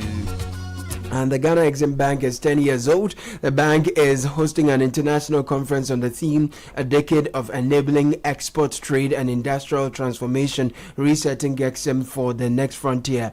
We are doing this from the 26th to the 25th to 26th of this month at Kempinski Hotel, Accra, 8 a.m. each day. President Mahama will perform the official opening, and it will bring together captains of industry, thought leaders, and decision makers in the global development finance ecosystem to deliberate on emerging issues in the development finance space. 020-854-1480 is the number to call for enquiries. eximbankghana.com/conference is where to register. Our media partners are Daily Graphic, Media General, Citi FM, Radio Gold, Channel 1 TV, and Multimedia. Knowledge partners are IFC and SME Finance. And of course, the host of the conference is Honorable Sylvester Adina Mensah. He's Chief Executive of Ghana Exim Bank.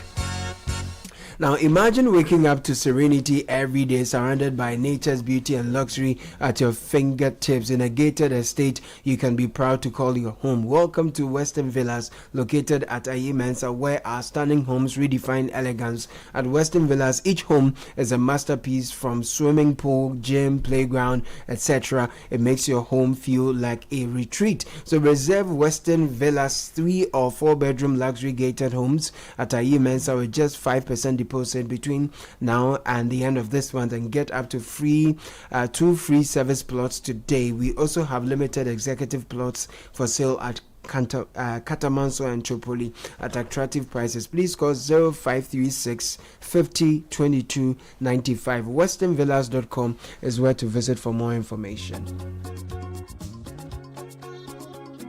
All right, so it's 8 o'clock and it's time for tech and social media trends. Edwin Kwakufi is joining us, and it's proudly brought to us by Telecel. All right, so good morning, Edwin. Good morning, Bernard. How are you doing? We're fine today. Yes, I noticed you were talking about the Ghana jerseys, and that's where I start, because there are videos all around town of people just struggling with each other for Ghana jerseys to sell. And even my sister went into town to get one for her kid, and it cost 400 cedis. That's what the person... Is there a particular type that's become expensive, or all types? All of them.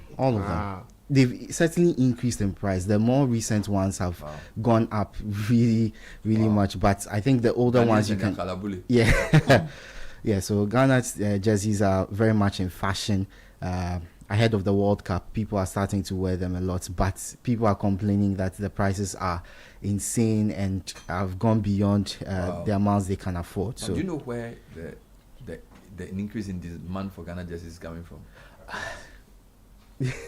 I don't know if schools are asking people they are what most schools are doing turn up where in Ghana, but it's mostly like where African clubs. Actually, they say Fridays are now going to be dedicated to Black Stars jerseys, so that has also helped in the increase of demand. So Fridays Black Stars jerseys. Who announced that?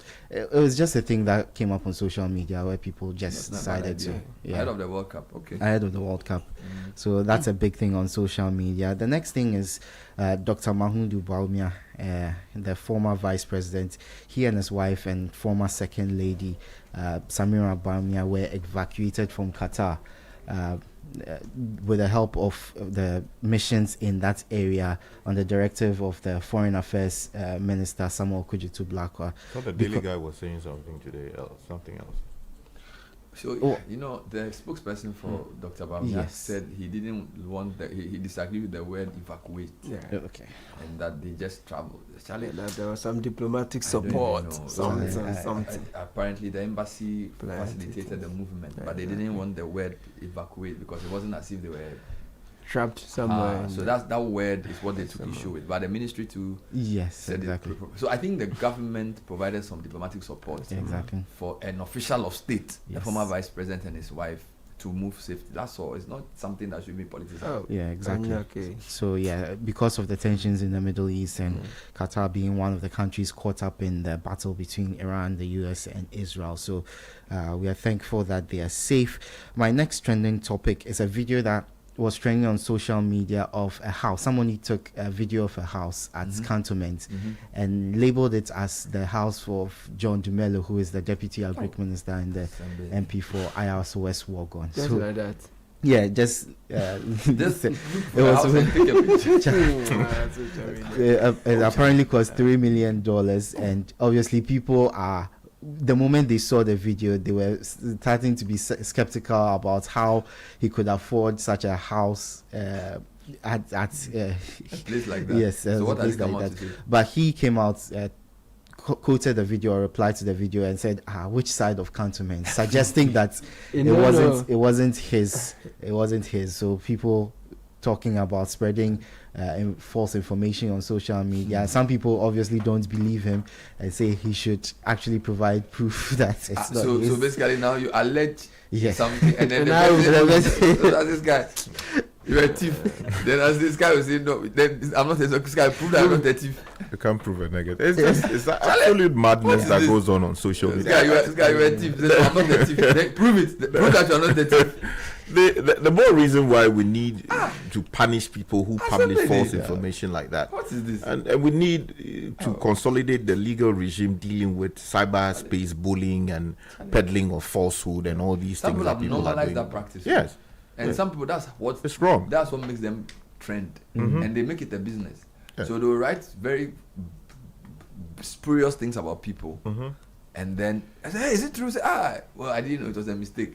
Then before you know, the person's trends have gone up, and the person is using it to now become an influencer. And once the truth comes out, it will never get the kind of mileage that the People false who would do do. that, It's crazy. They are amassing for themselves problems in their future. I'm telling you. Oh yeah, in the fullness of time. Because if you live a life based on telling lies about people and using that and even monetizing it, it's a very evil thing. The bigger indictment is on people who just see those things and believe them, and then they hoard it in their mind. They mean you put down. The minute you put down, say, this thing is true. Meanwhile, you don't even know. No, because he wants it to be true. You see, that's the thing, that he wants it to be true in his head because he doesn't like you. So when they say, I didn't knew it. Wow. Oh, you know, an investigator. It's a prejudice that causes that. Caleb, you wanted to say? Over time, event organizers actually invite some of these people who just bully people on social media to come speak to audiences about. I mean, what is this? They are tomfoolery. Okay, so the final. With no value. Can you imagine? I think you should add that to your Independence Day. That's exactly the point. No, you won the argument. A final trend before I move to tech news. St. Kitts trending because the Prime Minister of It's called St. Kitts and Nevis. Nevis, but the big trend was St. Kitts. It was a trend because the Prime Minister of St. Kitts and Nevis, Terence Michael Drew, or Dr. Terence Michael Drew, he's in Ghana for a state visit. Said a number of things. Said that President Mahama's UN General Assembly speech, that's what inspired him to want to visit Ghana. Nice. He was presented with a fugu by the president. He in turn, he in turn presented President Mahama with a conch shell in cured wood. Which was a symbol of their marine life. As he said. Yes. They should invite me. I want to go and relax. It's a beautiful place. You know, but I've not gone on a holiday, so this one will be bad. You're going to cause problems. Your legal cantankerousness. You're going to even sue the people. So you're going to sue. President Mahama said a lot of things. He said that he announced that the visa waiver between the two countries had been extended to include ordinary passport holders. Oh, sharp. Yes. He also talked about the Caribbean and African countries coming together to seek reparatory justice for the injustices of the transatlantic trade and everything, colonialism and everything that happened. It's very sad that on this show we've never visited the Caribbean. From Jamaica, St. Kitts, St. Lucia, Barbados, Bahamas. Charlie, we should have a proper visit to that place because it's really sad that people of our caliber, we haven't been to Caribbean before. It's very, very bad. Barbados ambassador, good morning to you. We greet the ambassador to Barbados. Finally, in tech news, on the topic of disinformation, and I saw somebody asking why our governments can't take sterner action against the social media platforms for the spread of disinformation on their sites, including X, in Facebook, Instagram, and all those platforms. Well, Indonesia's communication ministry has issued a stern warning to Meta and their platforms, Instagram, WhatsApp, and Facebook, over failing to curb the spread of online gambling and disinformation in that country. So Meta was warned over its low compliance with Indonesia's regulation regarding the spread of content that involved disinformation, online gambling, defamation, and hate speech across its platforms. So, yeah, they are taking action. Indonesia, you know their number? The number of people there. No doubt, if the shots ring out, I ain't going out like a sucker. I might. If you got a name like Mohammed or Mustafa, flying might be tougher. My sympathies, brother. Cause since towers fell, he's been held. If you other, like Benjamin Lyon, you should grind is bound to. There are many reasons to connect, and it's all to put smiles on the faces of those you love. Daddy, thanks for the tea cash, okay? I love you. That's my daughter Angela. Caring for my parents, that's my duty. I also get to pay my utility bills easily with Telecel Cash. And to the suppliers at my shop, hello sir, Telecel Cash payment received right on time. Thank you. I get to make them smile because I can pay to my suppliers' merchant numbers, even on other networks directly. My dear ones, we keep the connection stronger when our family, friends, and business relations are happy. Live on cash, enjoy convenience, and make those who matter smile when you send them money with Telecel Cash. Telecel, connecting energies. Introducing Yomi Pina Colada and Peach, our newest addition to the Yomi family. Life is full of choices, so here are more Yomi flavors to spoil you for choice. Go on, choose great taste, choose nourishment, choose the new Yomi Yogurt Pina Colada and Peach. And always remember that the choices we make today shape our tomorrow. Yomi, a nourishing choice. Yomi Yogurt Pina Colada and Peach. More quality products from Amigo Ghana Limited. This advert is FDA approved. Okay, I'll see you soon. Why, baby? Hey, my my boyfriend, I could see about star 959 hash. I want the phone so. Now we're Anita, I don't doggy park. Oh, one so. I could see us answer by number one. Yeah, my dream now. And then there was so yummy show, Papa B. Now, did toss some short, sexy dress, no. Now, Mrs. Samiti. Now, me yummy nails, no. So come on. Oh, no. Me fa uba. Make a juice and small 1-2 rounds. Be answer me dream. Now, we cheer. Hey, Nana so he for order. So Chinese any wine Papa B. And they mean this check no. Hey, Anita. Na sa me mia when you TV bi no. Also say sound. Not to prepared. Na me chilly AC no. I no go fit sweat like that. See fine girl. Hey, Anita. Jesus. Baby, I will do no jina wa. Mr. Remember, dial star 959 hash. Oh, iPhone na back to my no one can say no sika so what. Sister, next time cut it call what? Dial star 959 hash and I call 590mobile.com.gh. Not to be 590 mobile. Head down some.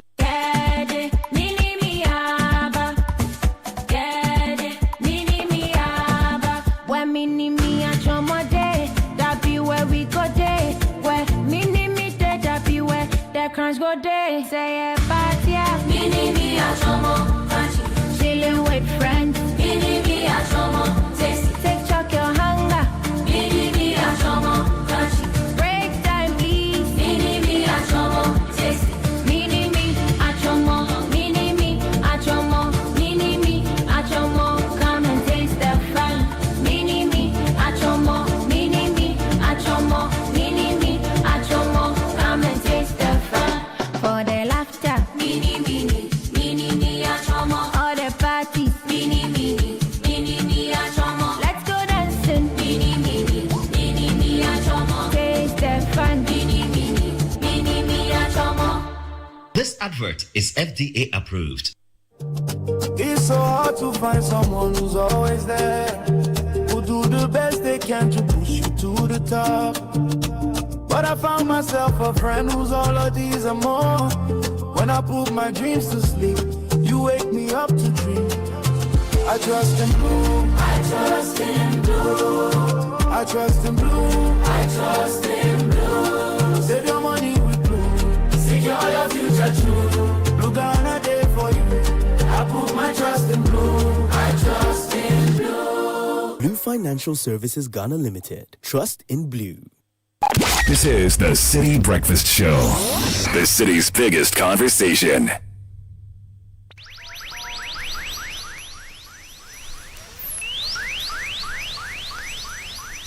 The City Breakfast Show.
8:15 on the City Breakfast Show. Later this morning, Frema Dunyame will be speaking to Dr. Patrick Adakwe on our on-air series on gospel choir and community music as the discourse on music continues in our first week of the on-air series on Heritage Month, brought to us by GCP Bank, GTP, South African Airways, and Bethel Dental Services.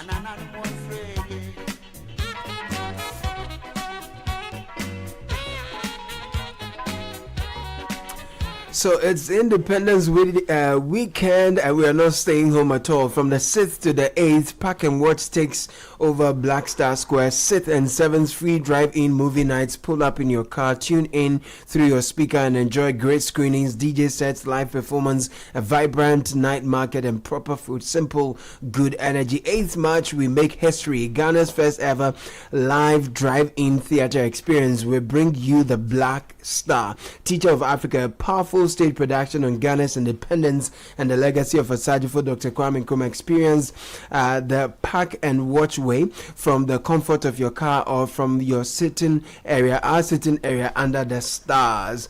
From March 8th, tickets, Park and Watch is the only cinema experience in Ghana where you can enjoy a wide variety of food while experiencing a premium entertainment all from your car. For March 8 tickets, visit hypeflixdrivein.com or call 055-758-7624 to secure your tickets. Each ticket includes popcorn, mango chips, and complimentary life insurance cover underwritten by SIC Life Insurance. So can Park and Watch.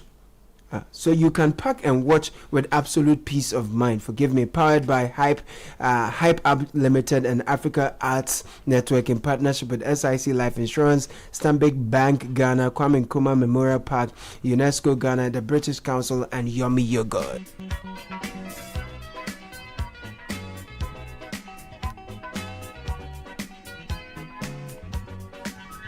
Now, people are winning big on 590 mobile just by dialing *959# NLA has increased the playing time of your favorite 590 mobile from Monday to Saturday. Noon rush starts from 8:30 p.m., closes at 1:25 p.m. the next day, while the evening draw starts at 1:30 p.m., closes at exactly 7:55. More time to stick more on Sunday. The time remains the same. Catch all the 590 mobile evening live draws from Monday special to Sunday as Seda. Always remember to stick responsibly. Contact 0308 249 477 590 mobile at Dawunsem. Now, we all know that life doesn't wait for payday. Whether it's school fees, a business emergency, or finally starting that project, you need a partner who says yes. That partner is Blue Financial Services Limited. With the Blue iFinance app, you can get a loan disbursed in as less as 4 hours. No long queues, no paperwork. Don't just survive, thrive. Call 0303 968 196 or download the Blue iFinance app on the Play Store or App Store and you're good to go. Follow us on all our socials. Blue FSGH, Blue Financial Services, trust in Blue. If you're an agro processing equipment manufacturer or manufacturer of any agricultural machinery, register to join the Made in Ghana Agricultural and Agro Processing Fair 2026, organized by the Ministry of Trade, Agribusiness and Industry in partnership with the Ghana Exim Bank, to showcase locally manufactured agricultural machinery, implements and agro processing equipment and tech. It's from the 17th to the 19th of March, Independence Square, 9 a.m. each day. To exhibit at the fair, call 0242 585419. General public is invited. Ghana Agro Tech Fair, transforming agribusiness through local innovation and technology. The Office of the Registrar of Companies is reminding all registered companies and business owners in Ghana to file their annual returns and renew their business names and partnerships by Thursday, 30th April 2026. Failure to file annual returns with financial statements will make a company non-compliant and may attract penalties ranging from 1,000 cedis to 2,000 Ghana cedis depending on the number of years in default. Business names that are not renewed may also lapse and be removed from the official register.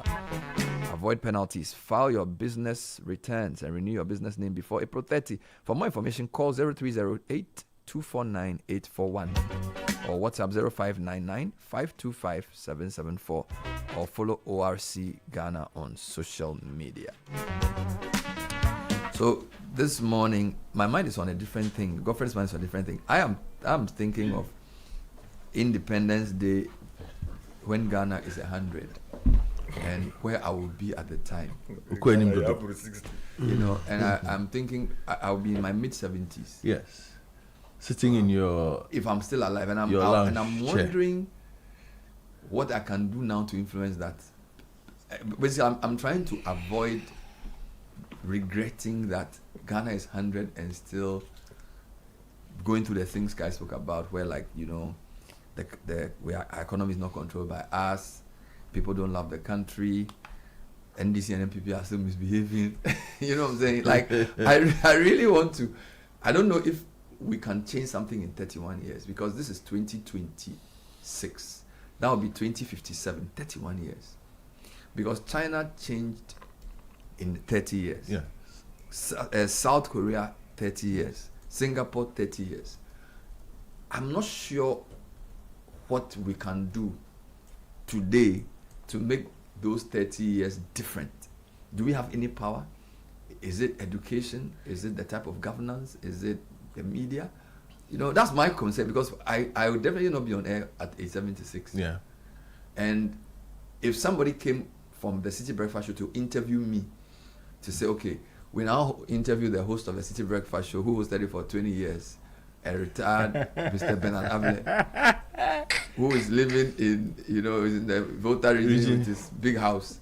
Yeah, a retired lecturer. Yeah. And then they come to you and I say, sitting in your garden.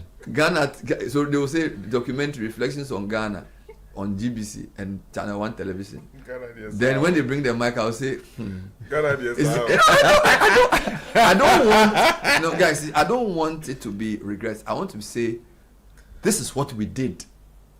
This is how we seize the moment. This is, do you know what I'm saying? Yeah. Because if you go to China today and you spoke to some people about how they did it, some people will tell you they're thinking of the people who were there at the time, how they thought about the country. There are people who are able to give you the way transformation came. Yeah. Okay.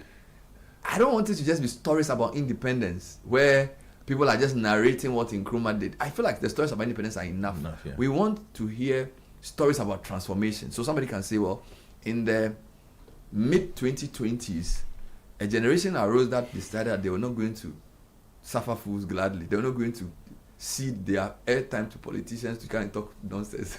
You get me? Like something. I want something. Like, you know, something. You don't have to be so grim. You know, I am hopeful, and coming from me, who is always pessimistic.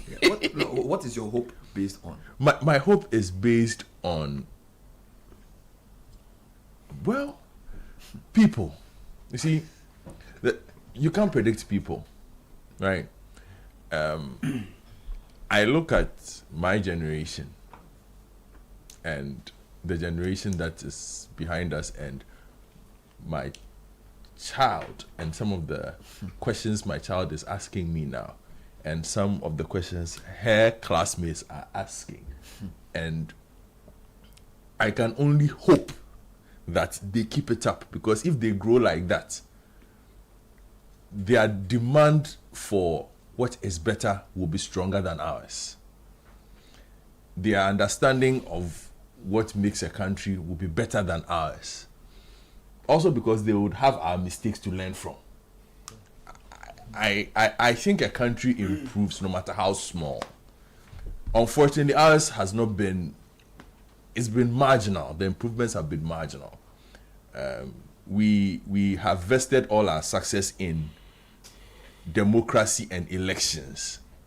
And so Ghana is perhaps a beacon of democracy, theoretically, because Ghana has gone through 8 or 9 transitions peacefully. Yeah. But what does that mean for the people, the 30 million people on the ground? And I guess in 100 years... No, it's just 31 years.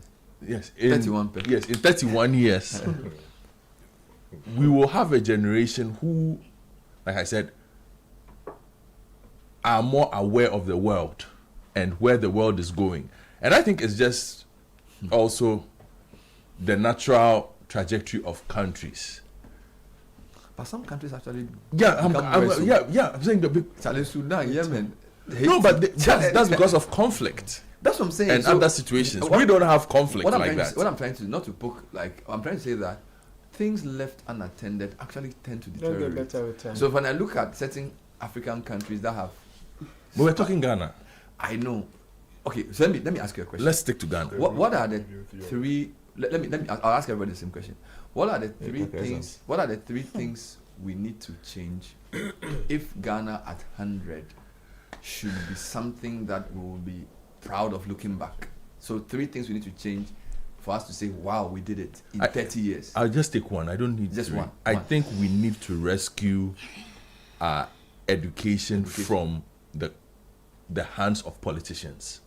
So you think that's the most important thing? We have not been able to separate what goes into our curriculum and what shapes us from what the political elite want.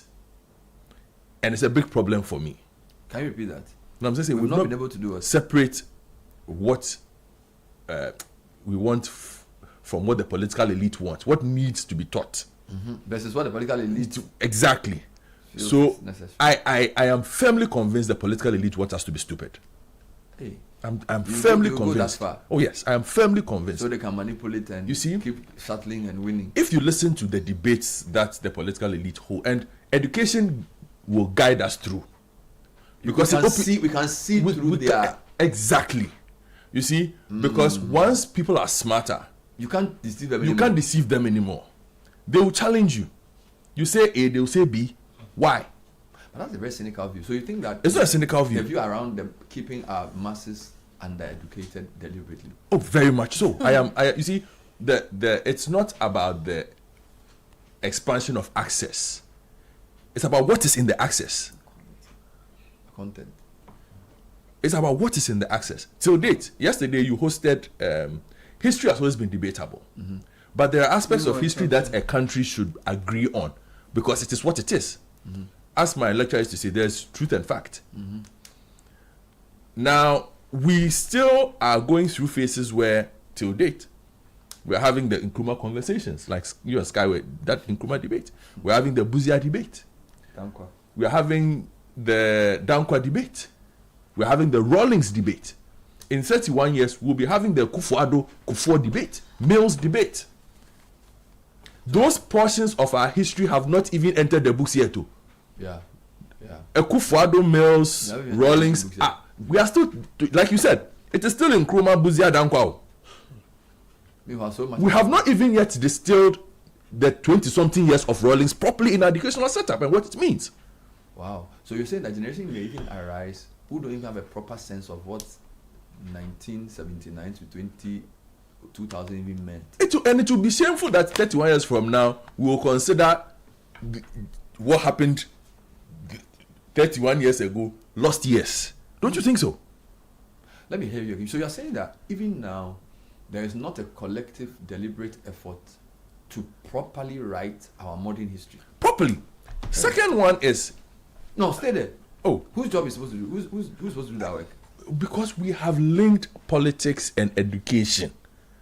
I get you now. So if they had left the education people to actually do an objective job. Yes, the institution of education to do what it's supposed to do. They understand what goes into the curriculum. They look at best practices around the world and say, this is what fits us. Look, I'll tell you something. I'm going to say something very controversial. So why are you optimistic? Because if, no, hold on. If me and you, our kids, are not even being taught the right history, or is it AI that will teach them that history? You see, because I listen to the conversations you have with your children. You know the conversation I have with my child. I'm sure others will have those conversations. And a lot of parents who are listening. Our children are in the minority. Yes, but you see, you don't need millions. You just need tens. That change will not come from 1 million people. It comes from people who understand and are willing to carry the message on. So far as there are people who have that message and who have that knowledge, it will spread. That is my thinking. That is why I am hopeful. I would prefer that tens and hundreds have it than nobody have it at all. So stay with education before you go to your final point. Why do you think history is the most important? Because you said two things. You said our educational system must leave the hands of the politicians, or like the way they try and influence the content. And then you emphasize history. Yes. Why is history such an important part of the conversation about national development? You see, because if you don't study the history, and normally it's very cliche, you must know your history so that you study the mistakes so that you can fix. But that cumulative knowledge is something that every citizen must be able to have access to and put together and say, okay, this is who, the question you asked about who the Ghanaian is. There's a difficulty for a lot of people in answering that question because cumulatively our history is not there. It's very weak. It's not there. So the body of knowledge that makes us identify as Ghanaians exactly is very sparse. The other time I learned something from Kakra. She said in doing research, she picked up that and Kakra is not a small girl. But she had recently, you look fine, don't worry. She picked up one. Stay on point. You know, the stool, the marriage stool. Yeah. That's the purpose, the name and the purpose across different ethnic groups was almost the same. Was almost the same. So I was researching for Tikura's bridal stuff, and I discovered the Anlo and the Akan.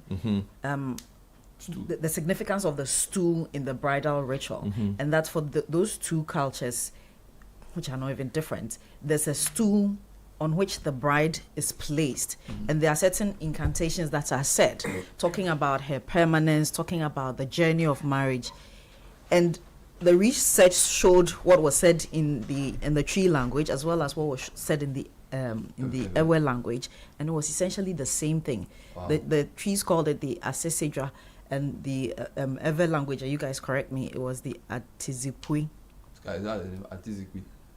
It's okay, it can still pass. So your point was so that's the wooden that's what you stool. discovered in that. So that's what I discovered, and the point I was making to Godfred was that essentially it's the same culture that is being expressed differently and in different languages. So what's your point there? My point there is she didn't have to reach her early 40s to know it.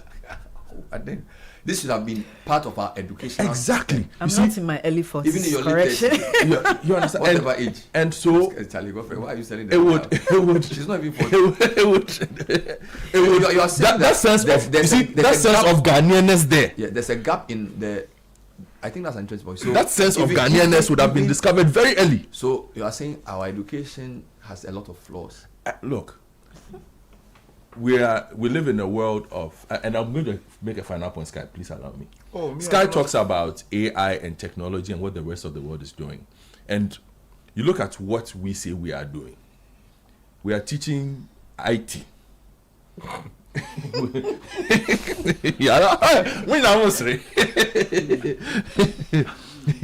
So I'll tell you something. My 11-year-old is teaching her 22-year-old cousin how to use how to do PowerPoint. Yeah. The 22-year-old is in university. Yeah. Yeah. Because he has zero idea. Yeah. He's in a public university. He's in a public university in Ghana. In 2022. Yeah. Yeah. My 11-year-old daughter. Yeah. Has 2 years experience in PowerPoint. In PowerPoint, she does better PowerPoints than I do. Because the school has made it compulsory to know how to use it, even in class 5 or class 4. You understand? Yeah. So your point is that I didn't do PowerPoint until I was in university. I was doing my master's.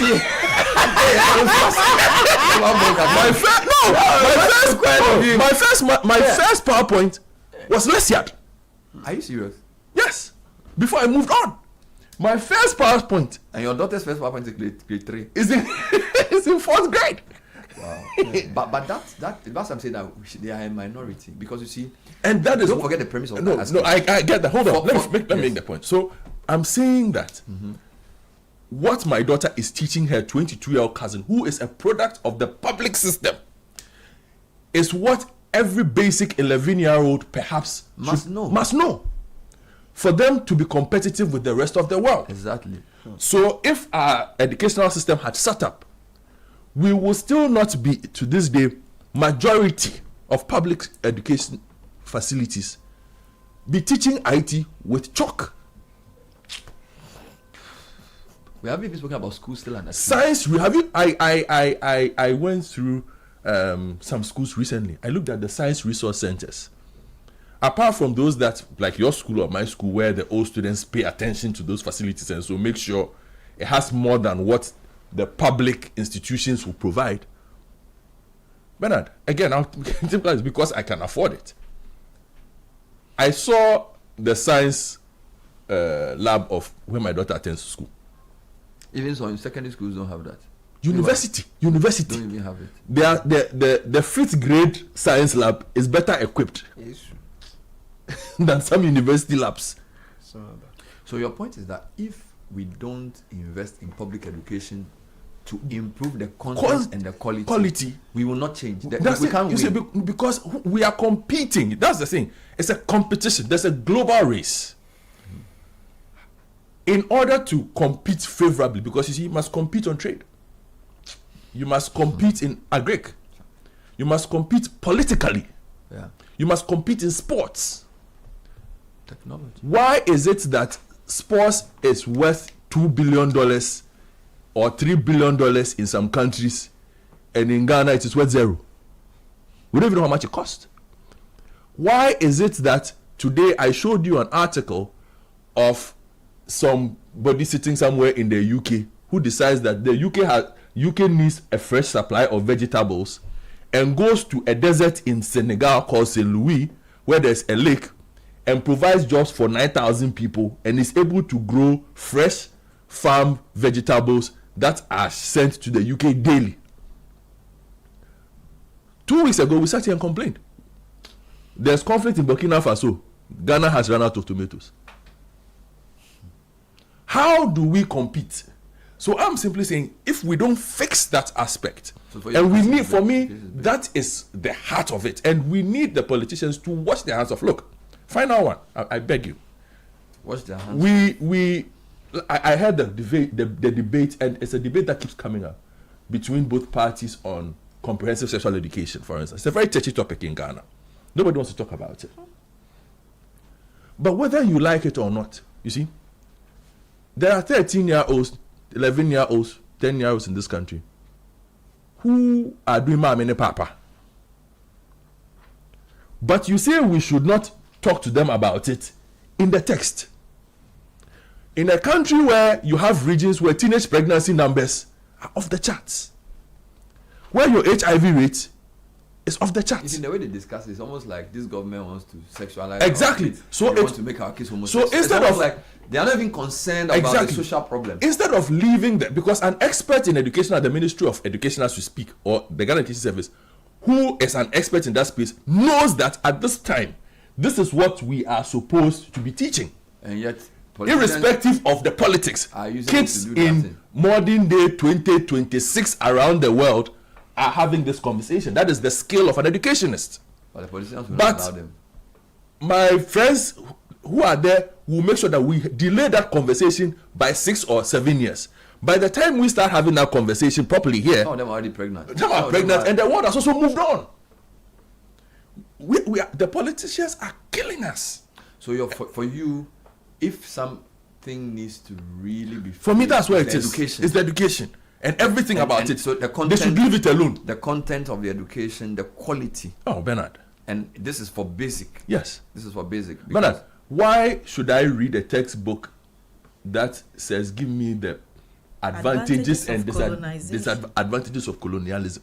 What are the advantages of colonialism? Are they using that? Yes. And I saw the answers. The answer said it brought Christianity. It taught Christianity they are using for the war in I'm like, who told you this? So wait, so you're for you. But you see, for me, let me leave it there. What you have said, let my colleagues see. What you have said suggests to me that your hope is misplaced. No, it's not. It's not. Because the challenge with education today is as serious as it was 10 years ago. Yes, but the tens and the hundreds and perhaps the thousands that I mentioned who have the opportunity and are taking it, I think will be more aggressive than we were with our advantages, which is why you have a lot more younger entrepreneurs than we used to. So you feel like the ones who get the right education will have the right mindset to transform the country. When we were 2021, you and I, we were thinking about getting a job. These guys are starting businesses. Some of them, because the possibilities of the internet they are doing so many things. So you feel that generation can do better, and they challenge more, which is why we have a bit more of a vibrant protest culture than we used to. It's coming up. Our protest culture was almost non-existent for a while. It was of a certain age. So we had the protest culture of Nana Akufo-Addo. Which is why you rejected the research that said that Gen Zs were the first generation to be less intelligent than their predecessors. Yeah. You also rejected it. Yes, certainly. So let me leave it. They are intelligent in different ways. Let me leave it. Okay. So listeners, by the way, what I'm asking is, Ghana is 69 tomorrow, right? And I don't really think we can do anything about 70 yet. It's very short. So what I was asking was, in 30 years, Ghana will be 100. Some countries have transformed from third world to first world in 30 years. What others have done, we can do.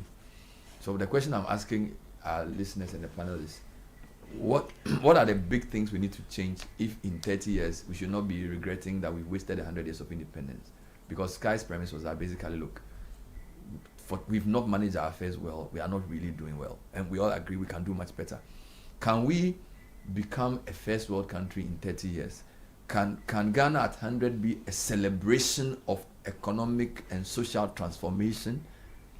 Can we change? And Godfrey said he's optimistic. If only we will educate people well. He believes the most important factor of all the factors for transforming in a country is education. He thinks education is the most important, and he's made his case. Yeah. The content of it and how competitive it is and the quality of delivery, education is his own. So he's optimistic that his daughter's generation, by which time they will be in their early to mid 40s, when they are in charge of the state, Ghana would be a first world country. Sky is just looking at me. Let me come to Kakra. Do you believe that in 30 years' time, Ghana can become a first world country? I won't, walk into the conceptualization of time. You place at 30 years there. I think that it's insignificant whether it will take 30 years or 100 years or even 1 year. I think what is important is that the change will happen. For me, maybe because of my influence coming from the family business I belong to, the big issue for me is our national identity. Our national identity has to be manufactured, has to be created, okay? And this is the celebration of independence is a great time to do that. Why is our national identity important? Our national identity is important because it will translate into every aspect of our lives. In the absence of that, we are all unable to answer the question of what is the ideal of Ghana? What should Ghana be? What should be the vision of Ghana? Who is the quintessential Ghanaian? We don't know that in 2026. Okay, we do not have a certain model on which we understand the country that we belong to or we're in. And that, when you look at our everyday lives, from the way we drive on the road to the food we make to sell to people, there is that disconnect, okay? It would appear that we are more, what's the word? We are more, our service is to money than a country called Ghana. We will die for the small coins we'll make than for our nation. And so the money has a value that is placed above that of a nation. And the answer to that for me comes to heritage. Now, our heritage is important because it will solve the identity crisis that we're experiencing. Okay, what is our heritage? It is what our ancestors in their wisdom left behind for us, which we also have to package properly and leave for the next generation. Okay, it's what you take from the past and what you give to the future. But there are certain gaps we do not, and it's similar to what Godfred is saying, the aspects of education that he talks about, history. Because there's a gap in what has been given to us. Yet in this week, I think Monday or Tuesday, the early days of the week, you asked the question about what we are celebrating this independence. Okay, and I'm not trying to say the independence celebration is a bad thing, but it always limits us to the colonization era and post-colonization era. We never get to interact with our identity as a people before that. So what we get to know about is Gold Coast, which is an imported description of the people, colonial era and post-colonial era. But who were Ghanaians before that time, before the interaction with the colonial influences? How did we live in those times? And Godfred brought about that research that I found. A lot of going back, and I'll bring in the Sankofa, why it's important. A lot of the going back will bring to us certain discoveries that will help our reflection in this period of national independence. What should we be reflecting on? We should be reflecting on our political freedom. We should be reflecting on our national unity. Okay, and our national unity cannot exist without a national identity. We should be reflecting on the control of our economy. For me, these are the things that, as we celebrate independence, we should be thinking about. These are the things that the fighters, the campaigners, all of those who fought, whose toil and blood was for us to become an, well, we're not there yet, but to become an independent nation. These are the ideals that they were thinking about. I want to ask you a question. So you are saying you don't want to frame the conversation over a certain time period. Yes. Fair enough. So this national identity point that you are making should, because then we can't have a conversation, because we will not be here forever. Okay. So how do you see the national? Is it okay? Let me rephrase.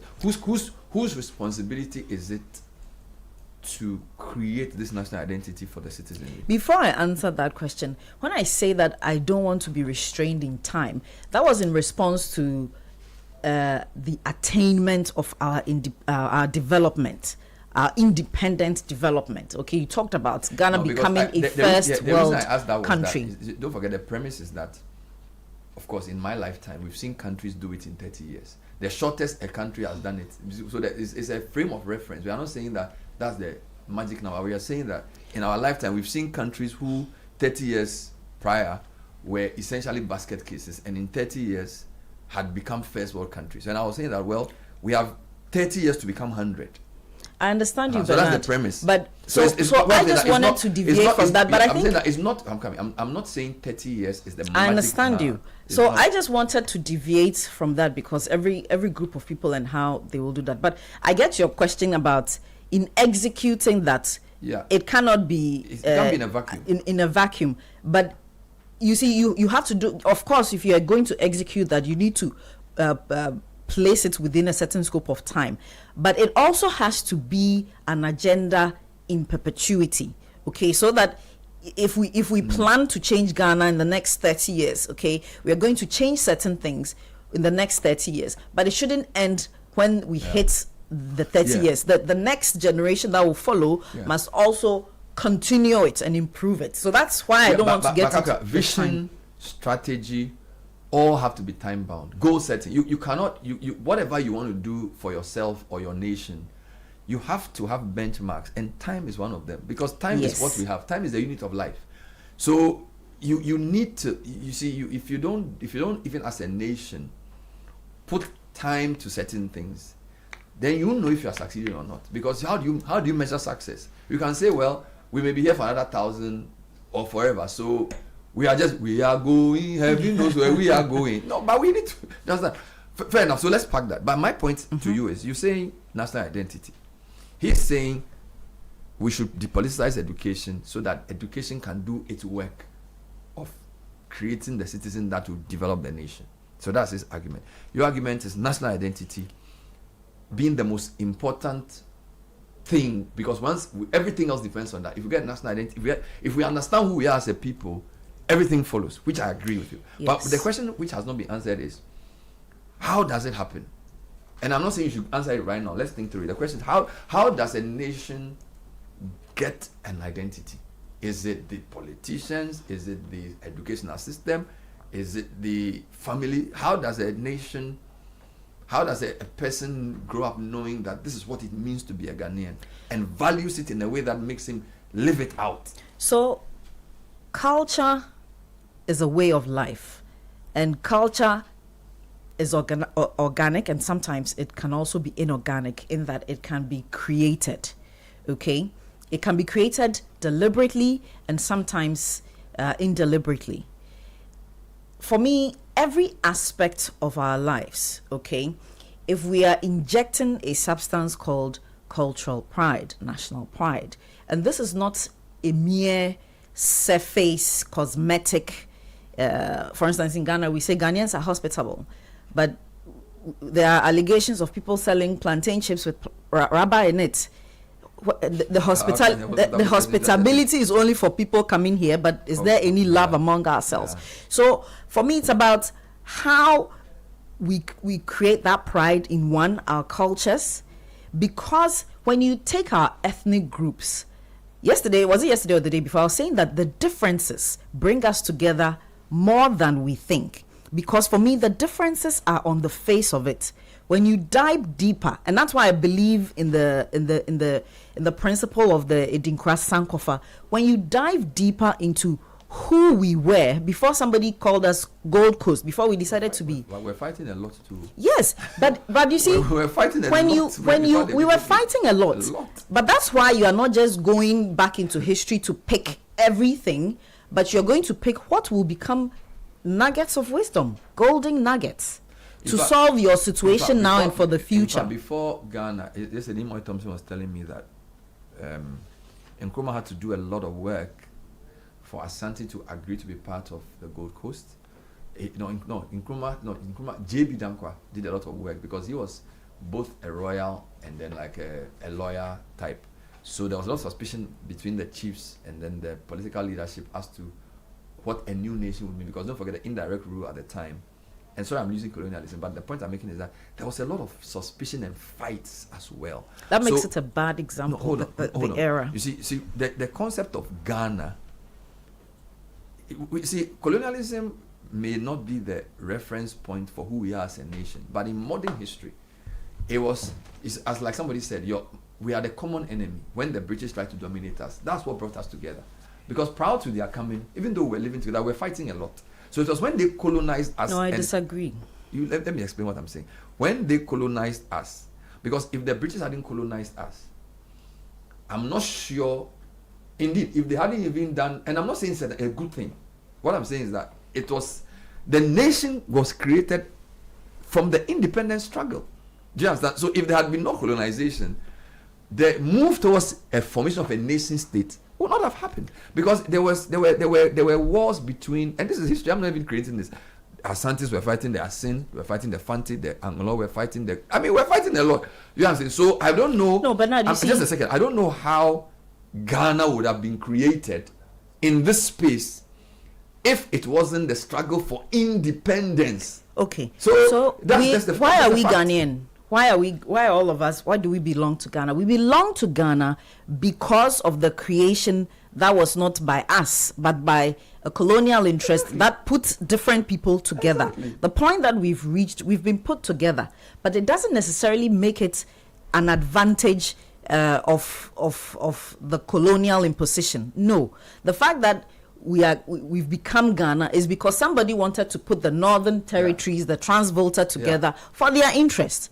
Okay, and we cannot go back and hold on. We cannot go back and undo that. Yeah. And that is why we have our independence fighters coming together for a new nation. Correct. Modeled around the Ghana Empire. Yes. Okay, that is not to suggest that pre-colonization era there was something wrong with the fragments that we had, the fragments in terms of the ethnic groups. They existed longer than even the times that we are in. And so there's nothing wrong with that, what we had before, and there's nothing wrong with what we are confronted with, and we have to model right. Okay, we are Ghanaian because a British man came and said, hey, he's colonizing Ghana, etc. But now that we need to find a way to fix it. We need to find a way to glue it all together. And for me, that answer... We're on the same point. How do we do it? That's my question. How do you've used the point around going back to what was good before they came? Because the little we know, and it sits comfortably with Godfred's point, the little we know about our history, okay, brings us together more than we think. The success of the colonial rule put a lot of focus on differences. Some of these differences are real. Some of them were exaggerated. The fact that you are from Volta region and I'm from Central region will be perceived as a difference. But I'm saying that if you do a thorough research of this country's history, we are one people more than we are separate people. Our values, our principles, our customs show that we are one people. And it's the example Godfred pulled back. You know what? For me, I'm saying we've been given a hand, and a hand you can't change. We are in this space from friend is saying Kulungugu in the north to Afasini in the south, from Aflao in the east to say Elubo. This is the space we are in. How do we create a national identity? Your basic point is that there are a lot of things we can look back. Sankofa, that point I take. But as we sit here today, just a second. I didn't land. No, you are not flying. What I want to just ask is, whose job is it? Because if for every country, I don't have all day. Whose job? Yes, who must take the leadership? Because we are talking about you. I'm still with you. You are saying national identity. We all agree. Is that who's the principal actor here? So I like that you introduced principle in national identity conversation. Who's the principal actor here? So generally, I'll get to principle. Generally, it is everybody's job. We must extend our curiosity to those years and pick what is good. Okay, so we have to see this in the home. In the home, what are parents teaching their children in terms of the national identity, in terms of the national pride? What language are you using with your children for them to, appreciate and understand that celebrating independence is not just about wearing kente or tie and dye or Black Stars jersey, but it's beyond that. It's about the ideals and how we need to achieve them. That's generally. But at the national level, we need the leadership of this country, which is the political ruling class.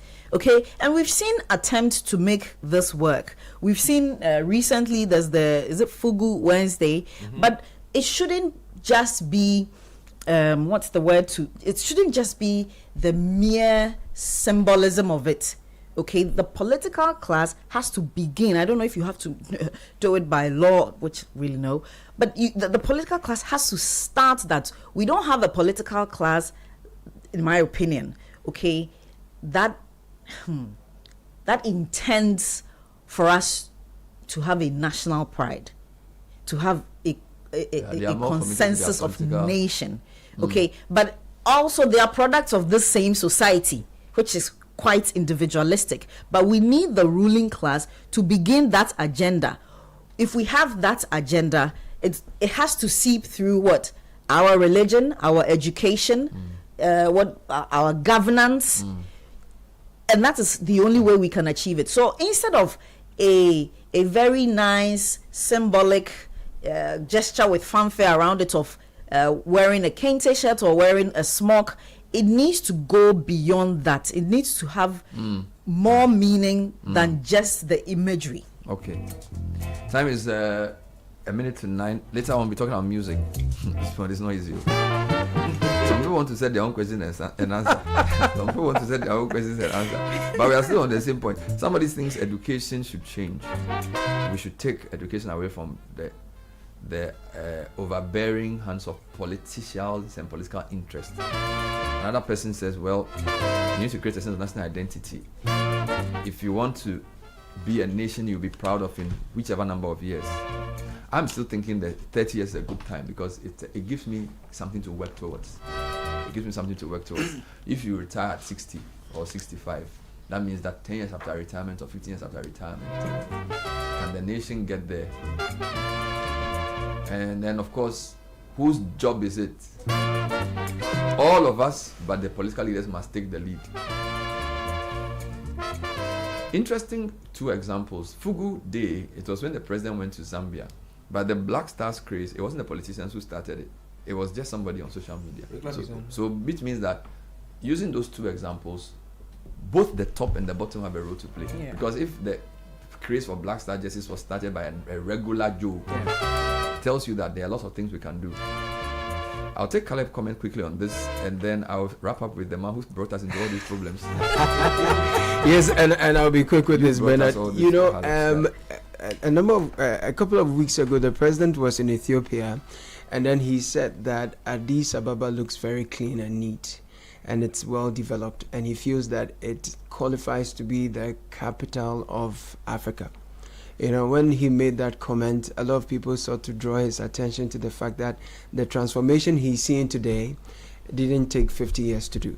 It's happened in the last 10, 8 years, where a leadership decided that, look, our population is growing and our people are becoming homeless. We have housing deficits. We have transport challenges. Let's have coordinated effort to build a smart city. So that kind of environment he saw that he admired, it took a certain sort of drive and leadership and commitment to get that done. So I'm just bringing that in to answer your question of time in the next 130 years. It can be shorter because what we are seeing at this, some literature points to the fact that it happened in the last 10 years or maybe less. So it answers the question that in the next 100 years we can have a sustainable smart city. 30. In the next 30, thank you. By the time we're 100, I'm still on my 30. So by the time we're 100, that's what I mean. Sorry. I'm still on my 30. So in the next 30 years, because the whole discussion. See, this is the thing you need to get. Yes. Every discussion has a context. Yes. The whole discussion begins around Ghana at 69. Yeah. And then I said, oh, should we celebrate Ghana at 70? Then they said, no, let's do 75. Yeah. Because 75 is something jubilee. Correct. Then Ghana at 100 will be a big one. Ghana at 100, all of us will not be on air here. All right, hopefully we'll be somewhere else enjoying the toils of our labor. I don't aspire to be hosting this show till I'm 70, honestly. I mean, to be a failure on my part. We need new voices. We need new voices to be doing this program. I shouldn't even be here beyond 5 years. True. You need new voices. So it's not, longevity is not success for me. I can be doing other things in media, but a voice that drives national conversation should not be a voice born in 81. No. Somebody born in the 90s or early 2000s should be driving the conversation with fresh ideas and new vision. That's what I think. So, Caleb, back to you. Yes. So, I mean, exactly within the time, by the next 30, if you had, you need superstructures. You need infrastructure that's sustainable, that is smart, that can accommodate the growing numbers we're going to have in the next 30, right? And that's where you allow then the heritage conversation and the education conversation to thrive, because without the infrastructure, you're unable to give access and quality to as many people you're going to have. So you need to have a built environment that is workable, that's livable, where the environment, the quality of air is not as polluted as it is. You need to have a crop of people who are mindful of the kind of environment they live in and how they take care of the space in which they live, so that it's a sustainable space. I have seen, Bernard, a lot of spaces in Ghana that live, that function, whether you're talking about education, you're talking about hospitality, you're talking about medical treatment, you're talking about even museums and cultural spaces, and these are things that private individual Ghanaians have done. What I am here to see is public spaces or shared spaces that respond to the kind of initiative that you find private people do. And I think that a marriage of the two will help us get to a Ghana in the next, by the time we're 100, we should have a smart city or cities across the country that are culturally relevant, historically, people who are informed, but can be also livable. But it should be sustainable, and it should look into the future and be futuristic. Let me stay with you. So you know, it's funny. Somebody talk about education and history. Somebody talk about identity and culture. Now you are talking about spatial. Yeah. Of course, you study geography, so you process things through space. So for you, development and progress must have a spatial dimension. It must be evidence to us. Absolutely. So if in 2057 somebody came from America and came to Ghana and say, wow, this place has changed. Yes. If somebody who left Ghana this year Yes. comes back in 30 years, they should see physical evidence of development. So the city must be clean. Exactly. There must be more trees. Exactly. So for you, that's where it goes. And it must function. It must be easier to move from one side to another. It can be futuristic without losing its historic identity, right? But let me stay with you. So this city, you've said that some private people are, so on the terms of spatial development, a lot of private people are doing it. Yeah. But you feel like the public, the state, the government must take an interest in creating the kind of space that will be livable. Exactly, because if you take tertiary education, for example, I'm going to the education point. If you're looking at our public universities plus some of the new private universities that have come up, when you walk into those spaces, one is inspiring, one is not. One is historic, one has clout, but it's not growing in relevance in terms of its functionality. So taps are not even running in washrooms, for example, and your numbers are increasing. You get it. So if you're looking at things in that way, I think someone must really, really look at the cities we have and say, how do we make them grow in response to our numbers, in response to our shared growth, So or your our point desires is that and the our private needs. sector cannot replace what the state must do. Yes. So even though private sector will do what they can, if the state doesn't deliberately fix what is public, because what is public is what most of us benefit from. Exactly. Okay. Which is interesting because he went to a public university in the UK, but it's world class. Yes. So there are private universities, but they are not as world class as the public one he went to. So private efforts cannot replace public investment at all when it comes to spatial at all planning. So I talked about other areas like healthcare as well, right? We have some private healthcare facilities that are doing very well, but they are very costly and not so many people Doesn't can solve afford the it. problem. You get it? So our public spaces should function and hold So us. we need a strong state, very much, which will invest in space, social services, education, yes, health. Yeah. How do we get it? How do we get that strong state? Is it because don't you see? We are going one by one. The people who function on behalf of the state are usually appointed by politicians. They are not all politicians. Yeah.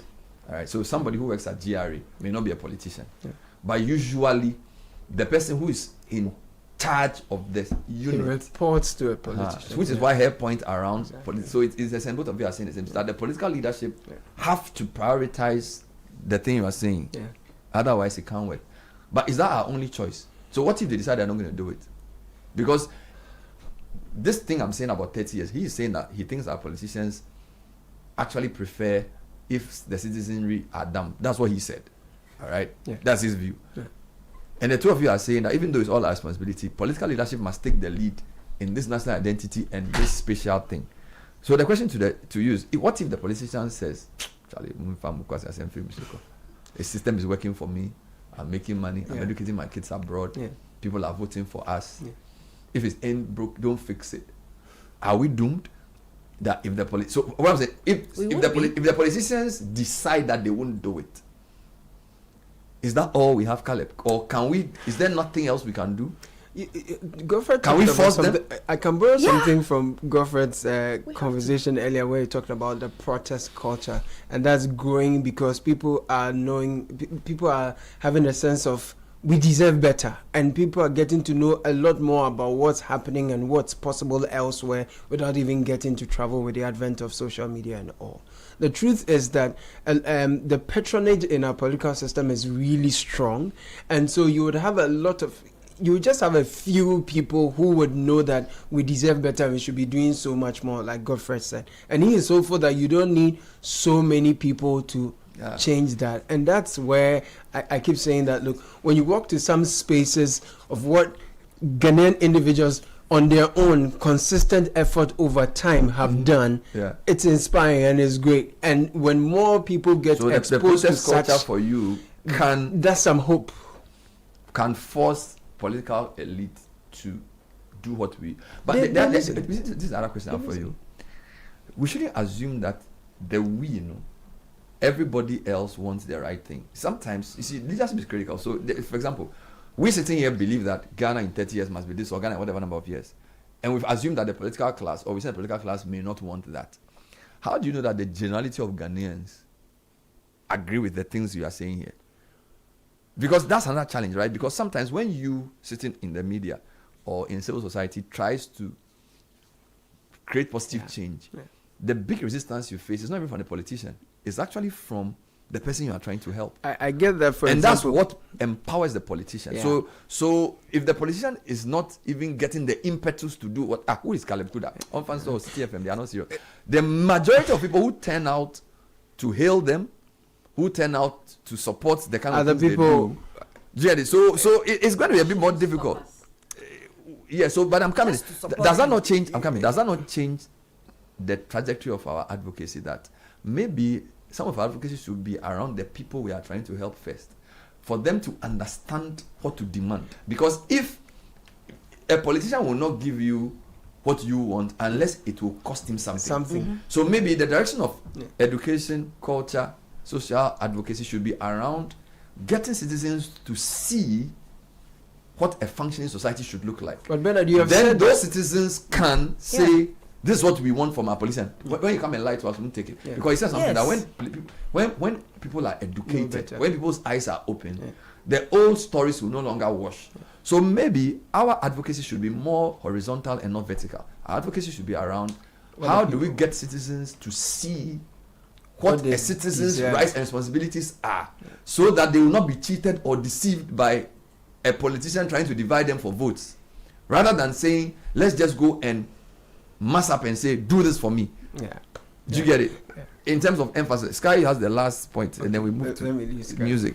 By the way, you caused the problem. You didn't give me the 3 seconds. You caused this problem. I didn't cause a problem. We were just talking about. I think your construction of this into some long issue. Your construction of. So I'm just do it short. Don't use law English. Use normal English. Don't use legal language. Let me ask you the question. Yeah. The question is, what's the most important thing, or one or two important things that needs to change if Ghana at 100 should not be a day of regret? That's the question on the table. Before I proceed to answer. I don't like that. Okay. On point. No, because there's an outstanding question that you. Okay. So you asked, what should the people do? Yeah. Where the government fails to listen to their demands. You asked that question, not in as many words. But I developed it before I got there. Yeah, that's right. It's still sitting on the table. So I thought I should just address it. Touch it for 1 minute. And to address it, I'll rely on a quote from Abraham Lincoln, who said in 1861 that this country, and I'm amending that to be Ghana, with its institution belongs to the people who inhabit it. Whenever they shall grow weary of the existing government, they can exercise their constitutional right of amending it, which is through the polls, or their revolutionary right to dismember or overthrow it. Thank you. So this is to respond to the question that, as to whatever you make of it, is an entirely different matter. Now, let me go back to the original issue, and I found my submissions on 3 main points, and I'm still drawing from what Dr. Nkrumah left with us on the day that he was telling us about independence. There are 3 things that I can distill from what he said. The first one has to do with national self-governance and responsibility. Now, that we are capable of managing our own affairs means that we should be capable of producing enough tomatoes to feed our people. That means that we should not be going back to the IMF to bail us out, and that we must be responsible in how we run our economy. That also means that we should not be waiting for the Spanish people to help us buy buses to be able to move people around the national capital. That also means that we should not be relying on the likes of the UK aid, US aid to be able to provide toilets for our people across the coastline of Ghana. It means that a government must be responsible for the spaces that self-determination. Exactly, and he must do that in a responsible way. And that calls for a reflection that, this is the bandwidth of resources that we have. We cannot eat so much on frivolous things. We have to expend them in a way that advances the causes, the cause of this country. And that level of responsibility rests on you and I here in this space, in all the radio stations and the media houses we have across the country. It rests on the individuals in parliament leading us. It means that a member of parliament must stand up and insist on what is right, not what his party tells him to go and do. Thank you. Because you see the problems across the country. You know the impact of allowing Galamsey to continue on your people. So you rise up and say that this is how we must govern this space in order to make the space sustainable for future generations to be able to occupy it. If we don't have those ideas and we don't do things like that and we continue the way we are doing, Bernard, in 30 years, you will not recognize Ghana. Imagine Ghana in 30 years, the youth roaming the streets of Accra with weapons because they don't have, proper jobs to do. Because we have destroyed the water bodies in the western region or across the whole of the country. There's no water to drink. They can't afford to import water into the country. Our desalination plant completely condemned. These days, maybe the Europeans have locked us out. They said we shouldn't come again, so you can't even cross the Sahara Desert. What it means is, even if you are in the Volta region, relaxing in your akpasa with your papangu around your waist, hoping that you just want to enjoy your life more better, they might come and take you hostage. What are you saying? No, I'm just saying. Because it's a very, very, very, very bad picture you're painting. No, it's a dream. So that we realize the impact. Skinny Bernard in this. We're gonna carry you. Because as we speak, we are told that 1.3 million of our youth don't have jobs. They are not in training. They don't have jobs to do, and there's one NEET. Education and employment, not in education, employment or training. Exactly, but imagine as an economist, you hold all the factors, all other factors constant, and unemployment continues on this trajectory for the next 30 years. What kind of Ghana do you think we'll have? So you are saying that it starts with responsible self-governance. That's number one. That's number one. The second one has got to do with the Pan-African identity. Pan-African, liberation and solidarity. And what I said, we can also tweak that in the digital age, so that responsible self-governance will also mean that using, technological tools to assist us to govern responsibly and stop all the losses that we're going to continue to see in our institutions. The one having to do with Pan-African solidarity, we have something known as the AFTA, the AU, all of these big things that we're talking about. But how well are these things working? Because, Bernard, there's far too little trade going on among ourselves and Togo, ourselves and Burkina Faso, ourselves and La Côte d'Ivoire, right? In this day and age, in many cases, you want to pay for services in Nigeria. In some cases, you have to route the money through Europe or the US. Although there are some systems emerging these days that are allowing some of these payments to go through. But many of these things still get supported from external sources. What is the point I'm making? The African people must be able to build an institution credible enough to facilitate all of these things for them, so that if we need, wheat, we should be able to reach out to the folks in East Africa, Zimbabwe, to supply us with wheat. What do we produce in abundance in Ghana? The Zimbabweans will come to us to buy those things. We produce talk shows. When we need leather, we go to the Kenyans. We need meat, we go to Botswana, right? Yeah. And we need, maybe they need gold. They come to us to buy gold. If they need cocoa for chocolates and all the Milo and all the things that they produce, they will come to us. That level of deeply integrated engagement in a meaningful way can transform this size of this continent. So Pan-Africanism is your second one. Exactly. And then the last one, Bernard, has to do with the African identity. Okay. Bernard, we don't seem to know who we are. Yeah. The nerve center of civilization originated from the continent of Africa. True. So we cannot be described as people who are uncivilized. And our conduct must not perpetuate that kind of label. And that means that we have to go back to educating, back to Godfrey's point. Educating our people to know that, look, this is who we are. We should be able to walk around the streets of Accra with a hair like what a Kakra is wearing. But we should not be also doing open defecation. Yeah, I agree with you. Because you have over 20% of your citizens who still do open defecation. Yeah. So you can't claim to be superior if you are doing open defecation. No, I agree with that. Because I agree with you. I mean, it's a fantastic point. I agree with you. And that is why you have to go do responsible self-government and related matters. But back to the point about self-identity.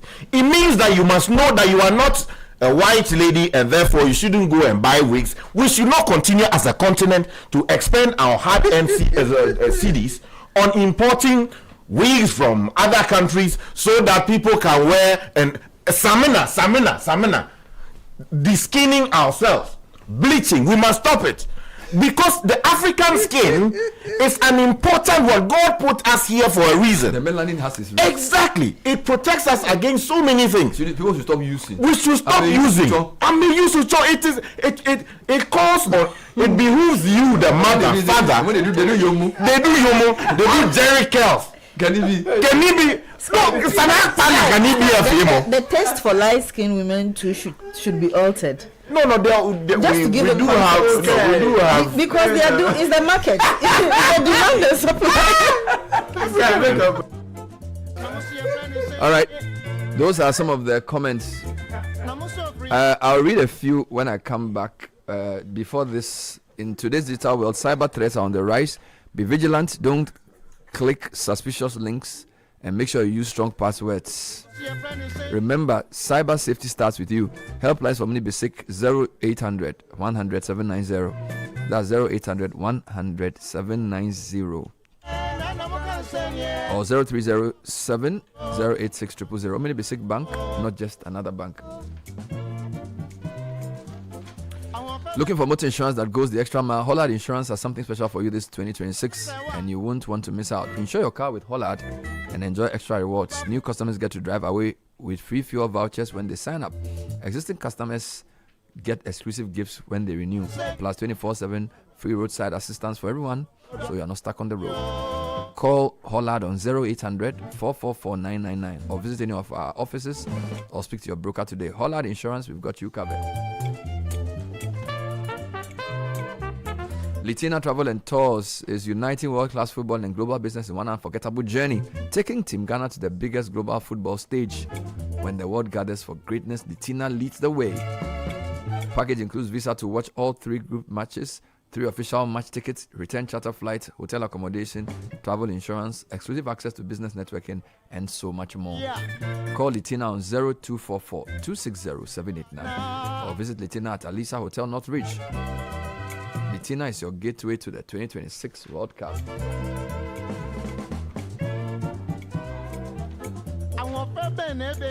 This Ramadan, Nescafe invites you on a journey of warmth, gratitude, and giving. For 30 days, discover 30 delightful ways to enjoy your favorite Nescafe. From delicious twists to perfect pairings, each day offers a new way to experience the joy and richness of Nescafe. Whether at suhoor or iftar, enjoy the warmth of togetherness with loved ones and our specially crafted coffee recipes. To learn more, visit Nescafe's website or connect with us on social.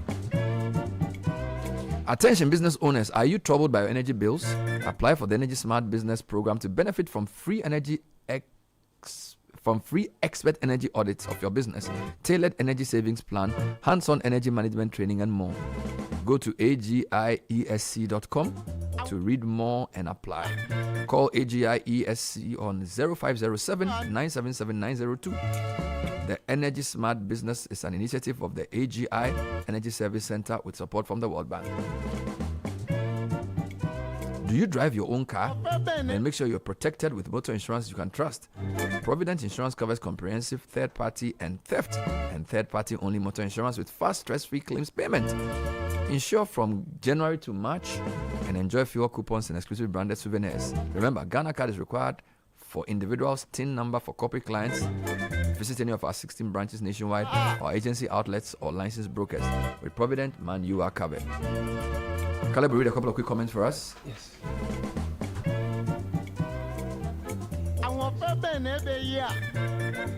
Right, so this one says, Bernard, I've been teaching ICT, now computing, for over 14 years in a public basic school. At first, it was my laptop setting the whole... Okay, I used my laptop for teaching the whole class. Then came the RLG laptops, 24 pieces in a movable storage shelf, which lasted just a year. All the laptops ceased working. In short, my school has never had a computer laboratory for all these years I've been teaching in that school. How effective can I be teaching my computing topics? I don't even want to continue. This one says, Bernard and team, I agree with Godfrey. The educational system is atrocious. We speak about our connection to our own country. Who is teaching our kids our history? Our national identity is non-existent in the classroom where these kids spend majority of their life. How many kids in this day know how to even sing the national anthem or even recite the national pledge and what it means? I don't want to think that the political class have engineered this to benefit their own gains, but it sure looks like it. The same political class come from this same educational system that doesn't teach what it means to be Ghanaian. The second, I believe, is an overhaul of our national security. I am watching what is going on in the world I'm watching what is going on in the world, and I believe if you think about it, Ghanaians take our sovereignty for granted, our leaders as well as ourselves. All right, thank you for that. Quick one here. 3+1 things Ghana needs to succeed. The root, identity, parental empowerment, particularly motherhood. This is where true education starts. Transform our current schooling into education, responsible citizenship. 3, decolonize agriculture. 4, strengthen and patriotic military. Principal actor starts from parents. That's number 1, and it's extremely key. South African Airways, aside flying to Joburg and Cape Town, would like to fly you to Lusaka in Zambia to continue the Fugu conversation. Okay. Also to Mauritius for relaxation, to Perth in Australia, to Victoria Falls in Zimbabwe, to Abidjan, our next door neighbor, and many, many other growing destinations. Now you know. Fly SA for an enhanced flying experience. How do you book? www.flysaa.com. Call 0244-344-589. When we come back, we're taking you into our on-air series. Frame by doing a sit down with Mr. Dr. Patrick Adakwe on the journey of music. Stay with us. Ramadan Kareem, season of peace, lessons and giving. Electroland Ghana Limited is bringing blessings into your home with special value deals on Samsung, TCL, Media and NASCO. NASCO TVs from just $699, bottom fridge freezer from $1999, chest freezer from $1999, Samsung 6kg twin tab washing machine for 2,999 Ghana cedis, Samsung microwaves from 1,799 Ghana cedis, TCL 43 inches for 2,999 Ghana cedis, TCL water dispenser for 1,599 Ghana cedis, TCL front load inverter for 5,999 Ghana cedis, Media air cooler for 1,499 Ghana cedis, air fryer, juicer, stand mixer and blender at all special Ramadan prices. Visit EGL showrooms and authorized dealers nationwide. Call us on 0503-159739 and on our website at www.electrolandgh.com. Electroland Ghana, bringing Ramadan value home. When I was young, I asked my mother the secret of her vitality and health. She said, the right food, the right exercise, the right amount of sleep, and the right blood tonic. Nexcofa, the right blood tonic. Nexcofa blood tonic is fortified with iron and other essential vitamins and minerals for a strong, healthy and active body. Nexcofa blood tonic is effective for the treatment of anemia, lack of appetite, and stressful conditions in both adults and children. Nexcofa blood tonic, the right from the blood tonic. Nexcofa blood tonic is manufactured and distributed by NS Chemist Limited. This advertisement has been vetted and approved by the FDA.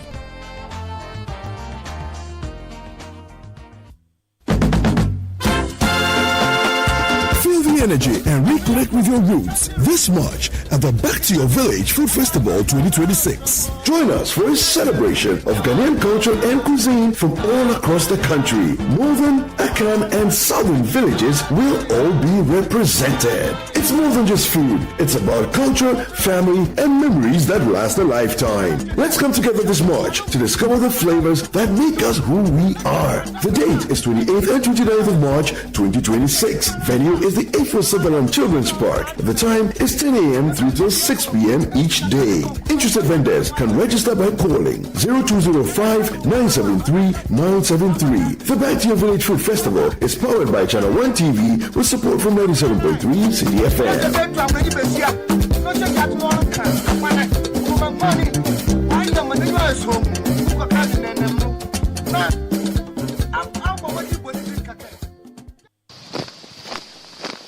Kuma has always dreamt of commanding his own military forces. Attention! Eyes right, stand at ease. Because that dream is still a vision in progress, he spends his time commanding his money with the EcoBank mobile app. Operation Supplier Payment. Dispatch 1,000 units of currency from Accra to Benin. Move! Move! Sometimes he wants a little extra control so that he can buy only what he needs. Command Center mobile app. Activate virtual card protocol and initiate payments for sneakers and t-shirts. Abort mission for leather coat payment. Even when the general is fast asleep, his standing order marches out to sort his bills. With the EcoBank mobile app, you can command your money to make safe transactions in Ghana and across 33 African countries. Download the EcoBank mobile app on the Play or App Store today. By the left, about turn. EcoBank, the Pan-African Bank. EcoBank will never call or send an SMS asking for your PIN, OTP, bank card, or Ghana card details. This is the City Breakfast Show, the city's biggest conversation.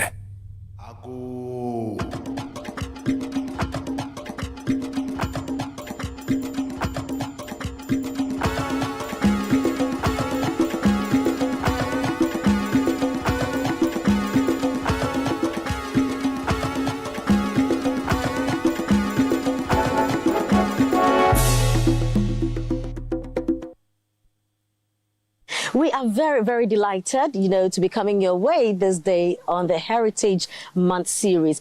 This week we are looking at music. Ghanaians love our music. We can't talk about our heritage without bringing in our music. We have grown, we have evolved when it comes to music, from the traditional rhythms, coming to the high life, through to the hip life era, to Afrobeat and everything in between.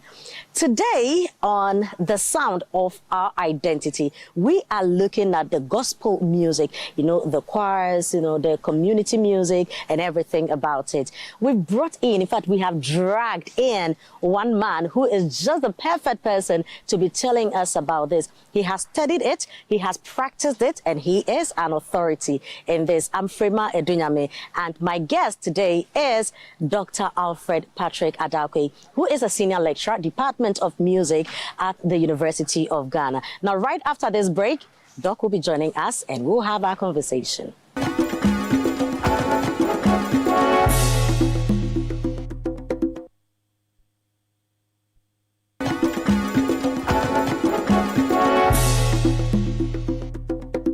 You're welcome back to The Sound of Our Identity, and we are looking today at our gospel music, community music, our choirs, How have they performed over the years? How do they influence us? And how do we see their cultural relevance and also their impact on all of us? How do we heal from music and unite with same? Doc, you are very welcome. Hi. It's been a billion years. And there is something so special about you. You do not change. I don't know. I'm sure you are the one to interview me, but let me first ask you a question. I'm sure there is something you are doing right. You do not change. What is it? Don't tell me the grace of God.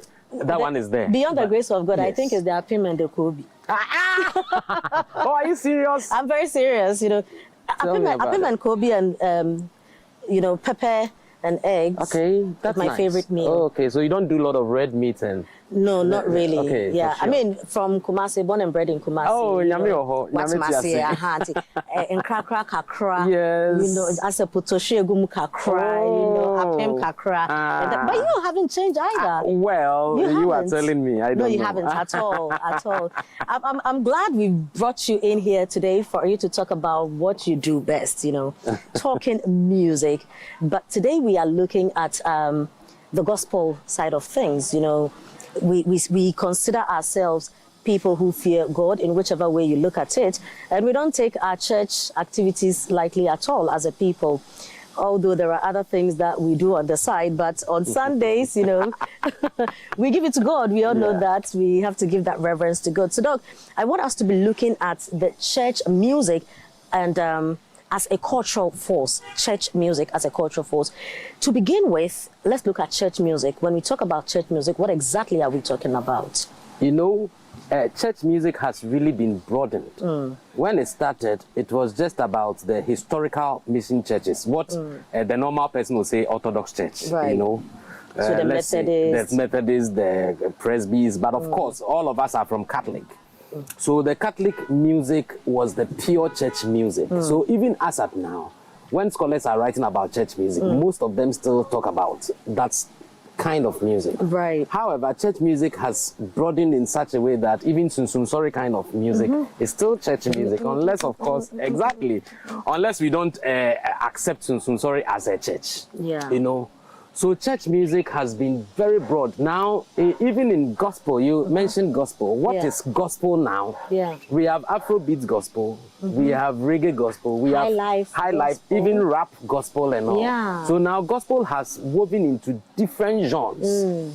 Unlike how it started. Right. So in music, one of the problems with labeling in music is that as time changes, others also come into it. They interwove or they inculcate this into it. Then it becomes very difficult to define. Right. So to define church music now, I can tell you that at the scholarly level, it is even scholars are struggling to define what church music is, because now we have various, even in Ghana, we have various churches, you know. But I think that for now, I would say that church music is music played in the church. However, let me also ask a question. Someone may also play music which is not necessarily biblical, but listening to the entire music, it speaks about God. Yeah. So is that one also church music? So I don't know, but I was going to ask. So is it the music or the person performing the music? That is where the confusion is. Yeah. Because you see, I quite remember in somewhere 95, I've forgotten, when Lumba released Mesum Jesus, it was not accepted by the Christians. Let's be frank. Yeah. If I say accepted, it was not performed in churches. You know, maybe that is why he went back to play there. So at times, I think it is the person thinking that this is a gospel musician. But I don't believe it is the person. I think it is the message. Right. And the message does not necessarily have to be biblical. You know, I think it must really speak about what God stands for, his likes, his dislikes, and all. So it's not about the personality. So let's go back to, you know, you mentioned church music originated from the Orthodox churches. Historical mission. Okay. Churches, I want to give us example. So we are talking about which kind of songs here? All right. So if you are looking at the Catholic masses, where they have the Kyrie, you know, Kyrie eleison, Kyrie eleison. That was a pure church music, you know, yes, which started from the Renaissance period and all, where they were doing Latin works and all that. Where later on, of course, there were English hymns and all that. Yeah. And Anglicans and Methodists also popularized the English hymns and all that. I went to St. Monica's, which is an Anglican school, and I remember, you know, you go there, you have to learn the throughout all ages, well without end. Amen. The Lord be with you. I mean, all that. Exactly. So that was the pure church music at that time. But the Methodists have quite an interesting twist to it. You know, they do the Christ Little Band and they do all that. So you hear some old woman from the back will get up and, you know, tell us about when Jesus and his disciples were moving on and all that. Yes. The Christ Little Band Ebibinyum is a pure traditional practice that was woven into the church. Okay. That was what Ephraim Amu was always fighting for, and he couldn't get it before he died. I'm sure he'll be very happy now. What some of the things that are happening in the church. Yeah, so that is a borrowed genre from the traditional practice into the Methodist So that is church, not originally the church. No, that's not the original. But it's also it's now church music. Yeah, because now it's accepted and we do it. Exactly. So now if we have even hip hop and we hear Christ will save you. Yeah. Christ is our cornerstone. I know most reverend ministers will think that because it is from the fundamentals of hip hop, it ceases to be church music. But if you are to ask me, I would say yes, it is church music based on the text. Because for vocal music, the text is the emphasis. Right. So we forget about all other influences. That is my thought, though, you know. So church music is still very difficult to define. But when you look at the Catholics and Anglicans and all that, it was pretty much a call and respond kind of something, you know, with the music. Yeah, antiphony sort of. Yeah, but now the choirs also came in, or has it always been that like that? You know, Catholic churches were very smart enough to know that if they do not understand the different traditions and keep on doing their Latin thing, the church will not grow. So after a particular period, they allowed all traditions to create their own music. So it was no more the call and response again. So now in Tamale, they do their traditional music with the xylophones and all that at the Catholic Church. In Kenya, they do so. Now Catholic Church has diversity in terms of music. You understand? So it is not only the call and respond. You know, now call and response. Sorry. Now music itself has been diversified, including church music. Yeah. Now, when you go to the charismatic churches today, it is quite different. You know, they do the choirs strictly. Yeah, I don't know how it has evolved to now dealing with the choirs itself. And even in modern day Christianity or modern churches, you still have that. And the younger people today even do it differently. So we still have that choirs. And where do we place the mass choirs, you know? Okay, so mass choir, when we are talking about a mass choir, at times people think it is the number. That makes it a mass choir, not at all. The number massive and all that. A mass choir is a collection of different choirs coming together at a particular event or something. But when it's a church choir, and let's say they are about 200, that one could be, you could call it a large choir, but it's not a mass choir. Right. The concept of a mass choir is a collection. But now one argument one will also raise, okay, what if we have about 5 choirs and their number is about 40? Is that also a mass choir?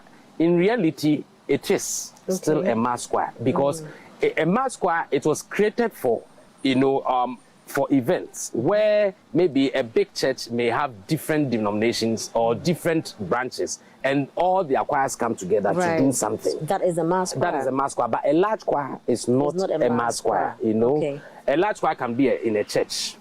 And therefore, so I don't know the mass choir you are asking, whether it's the numbers you are looking at or the collection. Well, I'm glad you've defined this because a lot of people will consider the numbers to be the mass choirs. Okay. So we needed to know the difference between the choir and the mass choir. So you can have 1,000 people in one choir, and that is the choir. Exactly. When we have like 4 people here, 5 people, different choir, 10 people here, they come together to form a mass choir. Exactly, for an event, for a particular purpose. So though they are coming from different places, they have different ideologies, but at some point they have to come together and do something together, and afterwards they go back to their various branches. So at the point they are singing together, it forms a mass choir. What is their influence anyway? So we go to church and all that, the choir, what do they add to the whole thing? You know,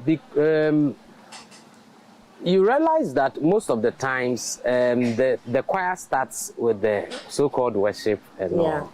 You know, I know Ghana worship means slow so means we are dancing fast or something. But actually, worship and praise has got nothing to do with tempo. It's the text. It's the text, exactly. But let me take it that they start with the worship, as we said, you know, just to create the mood, because music has a way of creating moods.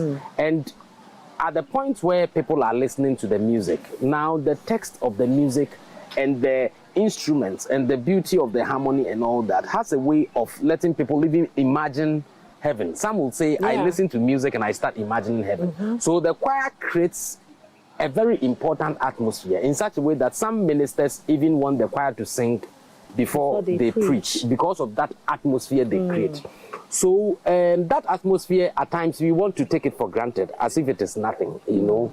But actually, it is very, very important because I can imagine, and I remember once in Sumsori, I will not mention his name, once in Sumsori, pastor, whether pastor or reverend minister or Sofo, said that he doesn't really need music in his church. Later on, he came back and was crying that young boys are more quiet. So you could see that now. He realized that he needed something to create an atmosphere. You know, so I think it is more of an atmospheric thing. And then the Reverend Minister also gives the word and all. Yes. But there's also something called community music. Okay. Which one is that?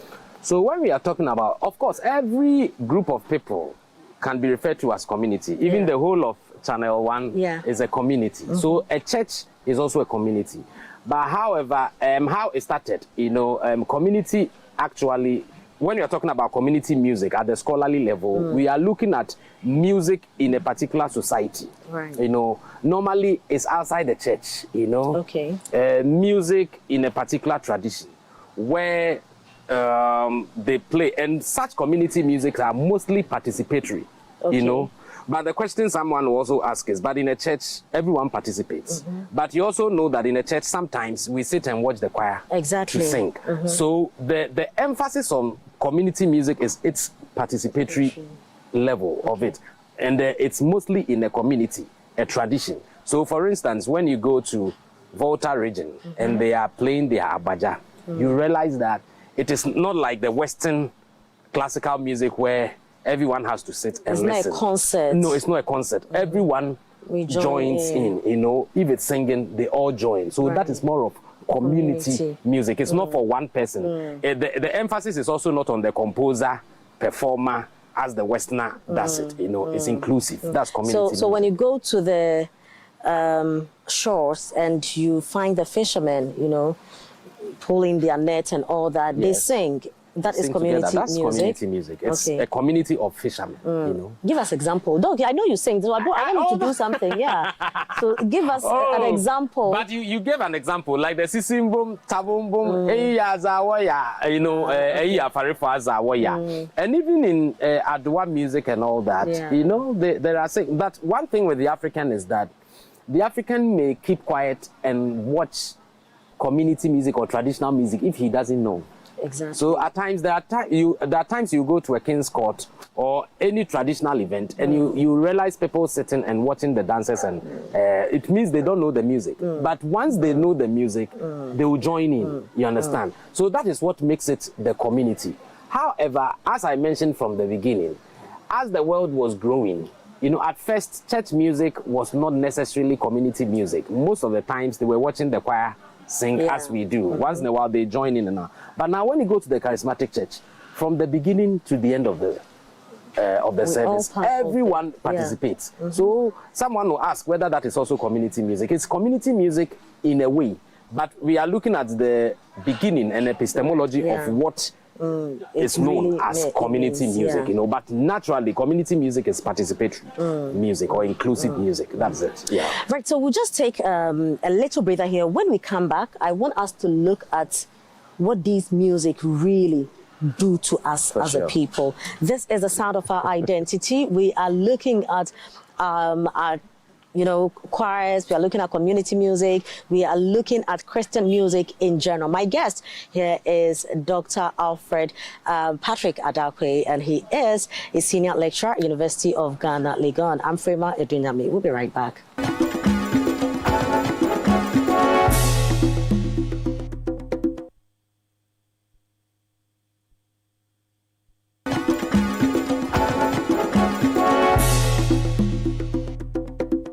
Welcome back. This is the sound of our identity. We are still in our Heritage Month, and my guest here is Dr. Alfred Patrick Adakwe. We are talking music. In fact, he is music. Doc, you know, before I almost said Rev, You know, maybe I'm prophesying. Amen. Now, prophecies, you don't joke with them, you know. Before we went on the break, we spoke about church music. We were just on community music. Now, I want us to look at music as social healing, you know, and unity. How does that play? Okay, so let's first deal with the social healing. Right. Then we talk about unity. At times, people think healing means healing a sick only, you know. But healing is very broad, you know. For instance, I'm just giving an example. Right. If I want to go and commit suicide, and I hear Sarkodie's rap, that's a now audience says you pause and listen. Then I pause. Then I be like, I don't know what is happening there. So that one, I have been healed from the thought of suicide.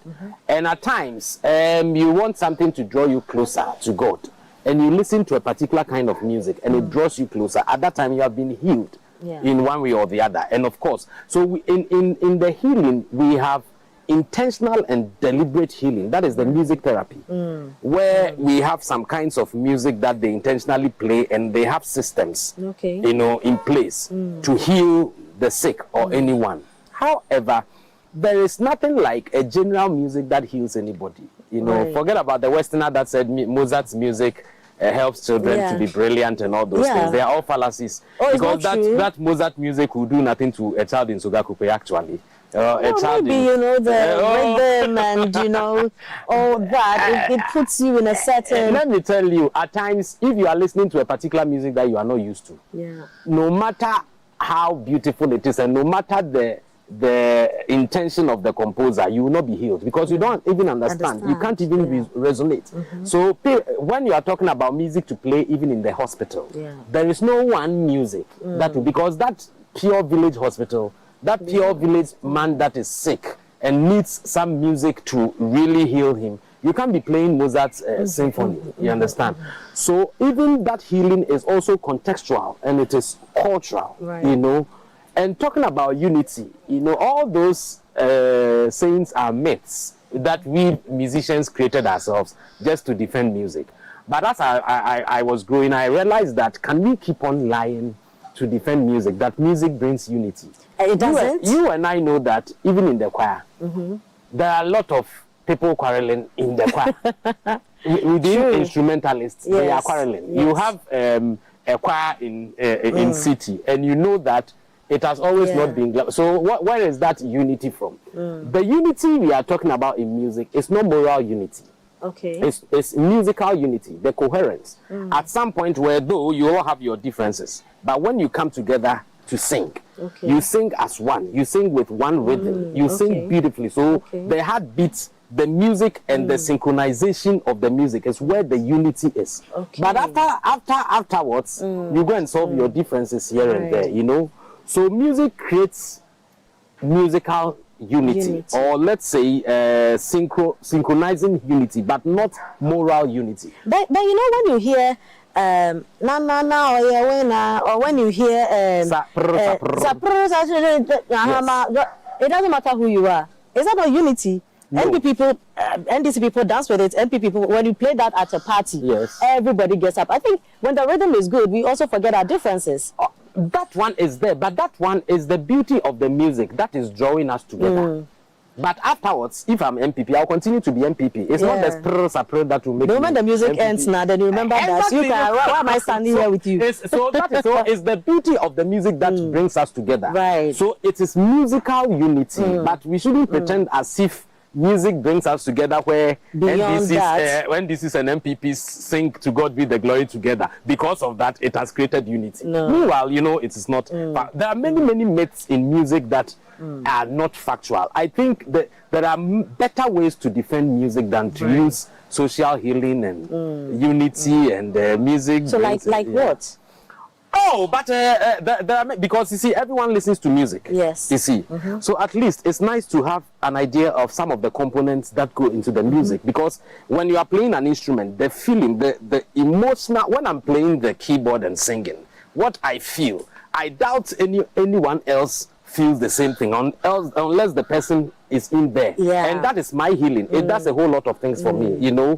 But it's not like because of that I'm creating unity or because of that I'm creating social healing. Meanwhile, I know what I'm playing may not be effective in Northern region. I gave an example that I went to Northern region and they were playing music at a particular traditional ceremony. Yeah. And then I was asking myself whether I'm a musician because what they were playing. You were lost. Yes, I was lost actually. And if they it wasn't a piano. No, it wasn't a piano because of my background. Exactly. You know, if they had called me, I wouldn't have performed because I can make many more. So it means that at that point, music is cultural. You understand? So I don't think we the myths in music, I think we have to relook at them.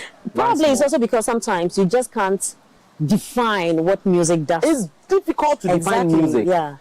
Music itself is now being difficult to define. I mean, forget about all what you see in the Oxford Dictionary and all that. Today I was reading a dictionary that said music is a sound that is pleasing to the ear. So if you hear any music that is not pleasing to your ear, it's no more music, you know. It's noise. And this kind of definition is very dangerous because now it is not even allowing us to explore different types of music. Right. Because we think once we hear something, I must understand. You must. Yes, it's not true. No. You know. So, but we are still working on it. I prefer the word sonic relationality. Sonic is sound. Relationality is all the things that are connected to the sound. So it is not just about the music. You know. That is how come those days we music teachers, the mistake we were making, we go to the classroom, our concentration is just the music. We draw the treble, clef, and the notes and all that, it becomes difficult for the students to understand because the whole thing is that even those things we are drawing, they are connected to society, but our concentration is on the music. But there are many things connected to music. Yes, for sure. In wrapping up, Doc, tell us what our choirs are doing today. Are they still relevant that like they used to be in times past? Have they evolved, you know, in adding so much even to what their influence and their impact is today? They have really evolved. Even this topic of a choir being evolved and all that is still personal. Someone might have listened to Elder Meku's music and repented. And that person may feel that because of that, Elder Meku's kind of music is the music that repents people. Yeah. You know, it is from a particular era. And so that era, they will never ever appreciate what the current era is doing. And what the current era is also doing, they will never appreciate. It is generational. Right. It goes on and on. But if you are to ask me, I would say it has evolved so much because now even looking at the kind of instruments we are using in church. Yeah. At first, when I was growing, most churches were just clapping and singing. Or wooden clappers or the maracas. With no instrument. No. We thought because we were Africans. Not knowing says you know, so it has really evolved. Right. Looking at the singing style, even the dressing of the choirs, you know, it has changed from the normal black and white to, you know, diversity. Now even doing jeans and stuff like that, doing casual stuff and all that. And they are all part of the music, you know, because even looking at the background and the kind of quality that comes in it has really evolved in different ways. Doc, thank you very much. We've been educated, so now at least when we talk about church music, the choirs, community music, as a healing tool, as a tool of unity, we really understand what that means. But as Doc put it, you know, music is a personal appreciation of, I mean, whatever it comes with. It ministers to people individually, whether it is a choir singing, whether it is in the community music, whether it is an individual doing the ministration. We receive it individually, although we find ourselves in groups. And so how you would appreciate music will be different from how I will appreciate music. And the healing process is also very different. Doc, thank you very much. We truly appreciate you for coming. And thank you also very much. We're still in the Heritage Month. And today we're looking at church music, choirs, community music. My guest has been the amazing, you know, the talented Dr. Patrick Adakwe. Alfred is in there as well. Dr. Alfred Patrick Adakwe, he is a senior lecturer at the University of Ghana Music Department. I'm Frema Edunyame. Thank you for watching. Agro.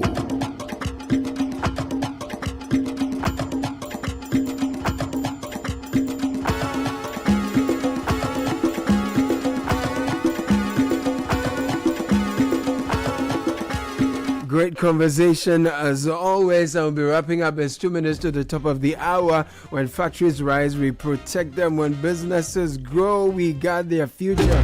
When families invest in what matters most, we secure their dreams. For over 60 years, SIC Insurance has been Ghana's shield, built on integrity, reliability, and care. From motor to fire, accident to travel, you name it. We insure it with care. So insure with SIC Insurance, because at the heart of every policy is a sacred promise to care, to deliver, and to be there when it matters most. So call us now, 0800 100 055. Talk to your broker or licensed agent today. SIC Insurance, our promises are sacred. If you're looking for a best of flavor in every sip, discover the refreshing taste of Piva beverages. We have Piva Cola, Piva Orange, Piva Cocktail, Piva Grape, and Piva Tangy. So grab yours now. 0550 032231. Piva beverages, a taste you will love. Happy birthday to Samiri Afe, the City Newsroom. It's the birthday also of Marilyn McCarthy. Happy birthday, madam. Big 50, enjoy. And of course, it's a song that reminds me of Amazia Edu. Good morning to you. Top of the hour, and Sheba Araba Benin is here.